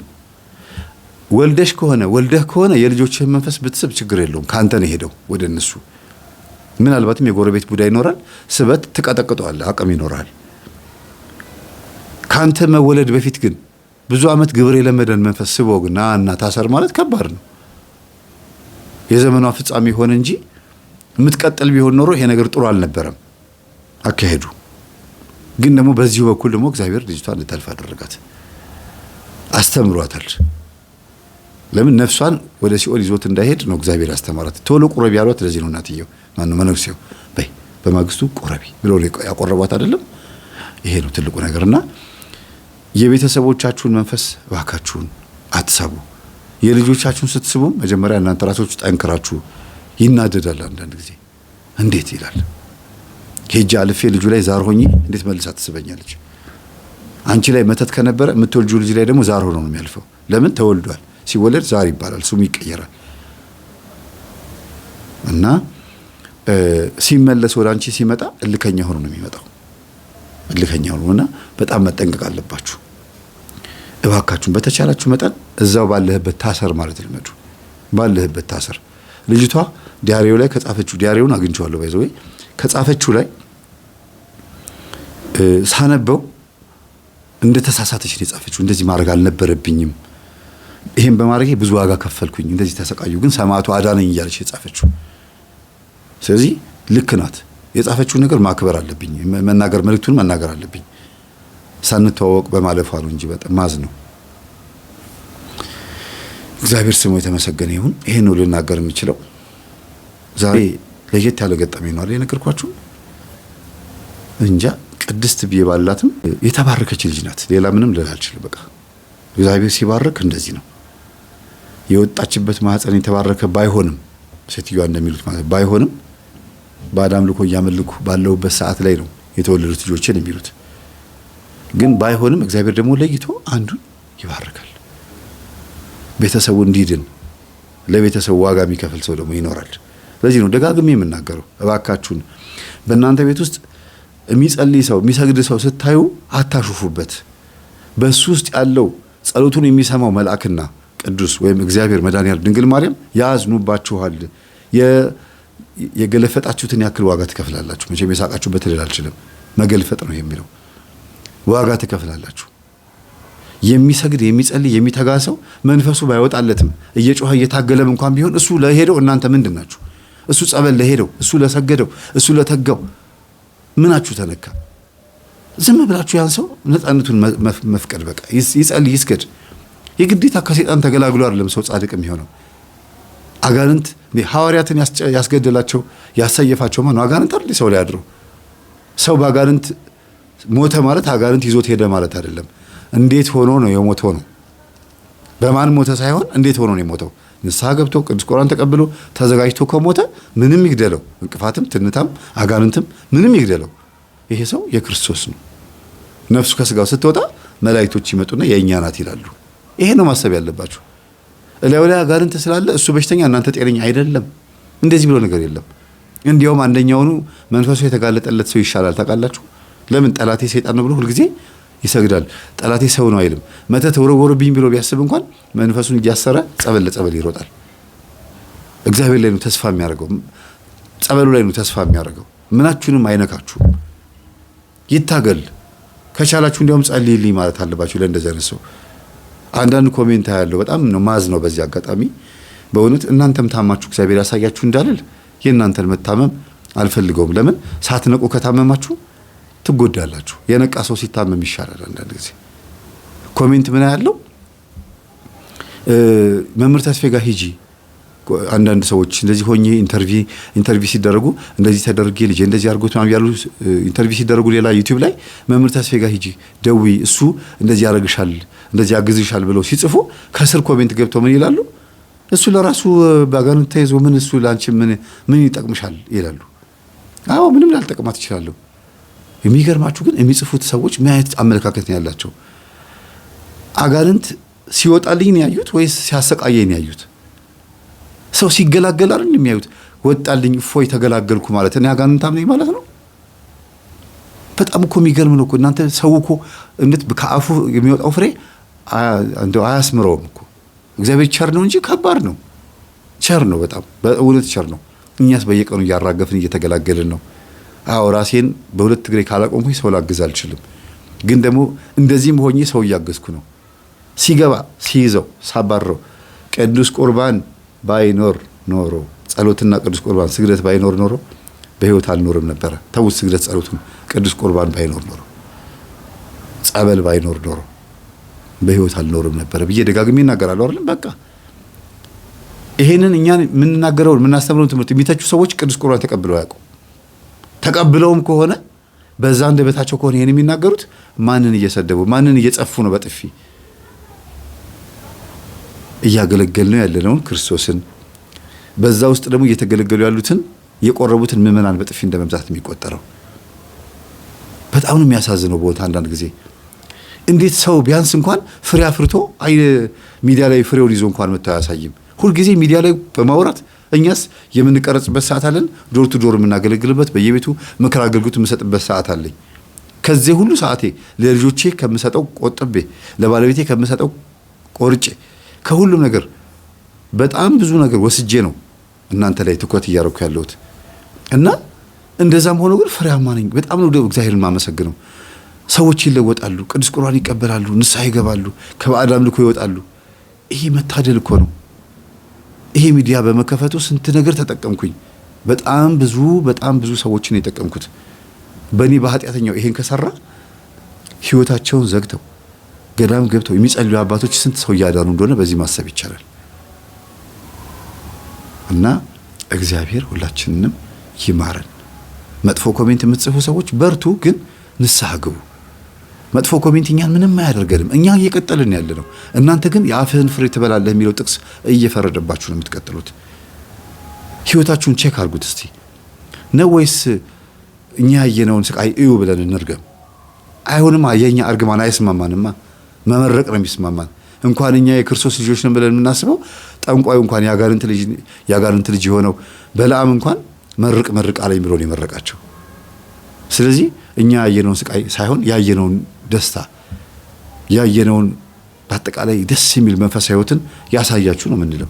ሚስጥር ይግለጥላችሁ፣ እላችሁ ያለው መንፈስ አፈንድቶ በዛ ያስተምራችሁ ነው የምንለው። ይሄ መቼም እንደ ስቃይ አትቆጥሩትም፣ እንደ መጥፎ ነገር አይቆጠርም። የተደበቀውን አጋንንት የያዘላችሁና በግምት የምታወሩበትን የእውነት ያርግላችሁ። በግምት አውርታችሁ ከምትናቀፉ የእውነት አይታችሁ የእውነት አውርታችሁ ፍሬያማ ሁኑ። ይሄ ነው ልንመርቅ የምንችለው እኛ። እና ይሄንን መልእክት የምታስተላልፉ የዩቲዩብ ተከታታዮች ቤተሰቦቼ ገጠመኙ ስንት ቁጥር ላይ እንደሆነ በዛውም እየጠቆማችሁ ብታስተላልፉት ብዙ ሰው ይማርበታል። የትኛውን ገጠመኝ? የልጅቷን ገጠመኝ። ሰላም ሁኑ። መልአኩም እኔ በእግዚአብሔር ፊት የምቆመው ገብርኤል ነኝ አለ። የሉቃስ ወንጌል ምዕራፍ 1 ቁጥር 19።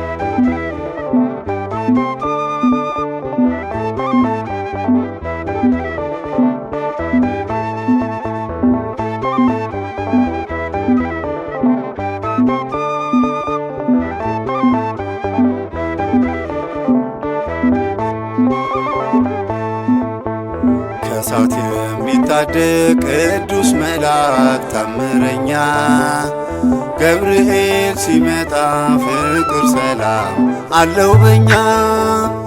ከእሳት የሚታደግ ቅዱስ መልአክ ታምረኛ ገብርኤል ሲመጣ ፍቅር ሰላም አለው በኛ። ከእሳት የሚታደግ ቅዱስ መልአክ ታምረኛ ገብርኤል ሲመጣ ፍቅር ሰላም አለው በኛ። ከእሳት የሚታደግ ቅዱስ መልአክ ታምረኛ ገብርኤል ሲመጣ ፍቅር ሰላም አለው በኛ። አንተ ጥላ ሆነ ከለልካቸው ከእሳቱ ሰለስቱ ደቂቅም አንተን አይተው ተደሰቱ። የውስጥ እምነታቸው ተገለጠ ብርታታቸው ፈጥነህ እንድትደርስ አስገደደ ጽናታቸው። ሞገስ አለው ግርማህ እግዚአብሔር የሰጠህ አለቅነትህ ገብርኤል ነው ስምህ ብዙዎች ጠርተው ያላፈሩብህ። ከእሳት የሚታደግ ቅዱስ መልአክ ታምረኛ ገብርኤል ሲመጣ ፍቅር ሰላም አለው በኛ። ሁሌም አንተ ጥራን ወደ ቤት ሳበንና በእምነት መዓዛው እናወድስ በምስጋና። ለሁሉም የሚተርፍ ቤትህ አለ በዚህ ቦታ አማልድን አስታርቀን በቅዱስ ቃል እንበርታ። ሞገስ አለው ግርማህ እግዚአብሔር የሰጠህ አለቅነትህ ገብርኤል ነው ስምህ ብዙዎች ጠርተው ያላፈሩብህ። ከእሳት የሚታደግ ቅዱስ መልአክ ታምረኛ ገብርኤል ሲመጣ ፍቅር ሰላም አለው በኛ። ከፊትህ ላይ ወድቀን ብናለቅስ ስለ ችግር ገና ሳንለምን ታውቀዋለህ የእኛን ነገር። ስምህን ለጠራ በሃይማኖት ታጸናለህ እግዚአብሔር የሾመህ እንድትረዳን የመረጠ። ሞገስ አለው ግርማህ እግዚአብሔር የሰጠህ አለቅነትህ ገብርኤል ነው ስምህ ብዙዎች ጠርተው ያላፈሩብህ። ከእሳት የሚታደግ ቅዱስ መልአክ ታምረኛ ገብርኤል ሲመጣ ፍቅር ሰላም አለው በኛ። ዝም አንልም እኛስ ደስተኞች ነን እንደ ማርያም ዜና ምስራች የሕይወት ነው የዘላለም።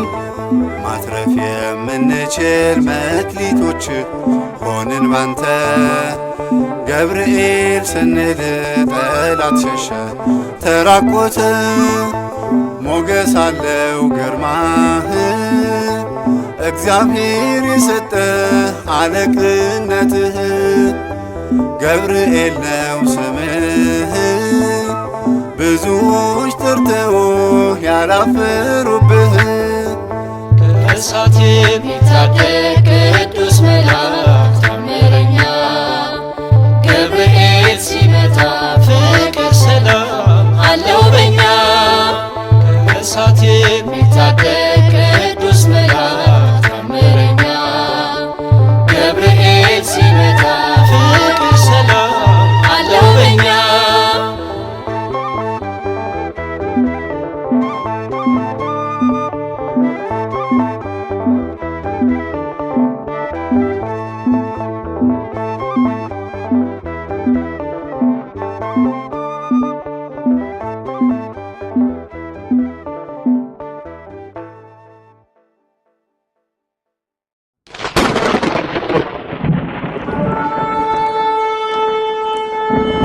መንግሥተ ሰማያት ቀርባለችና ንስሐ ግባ።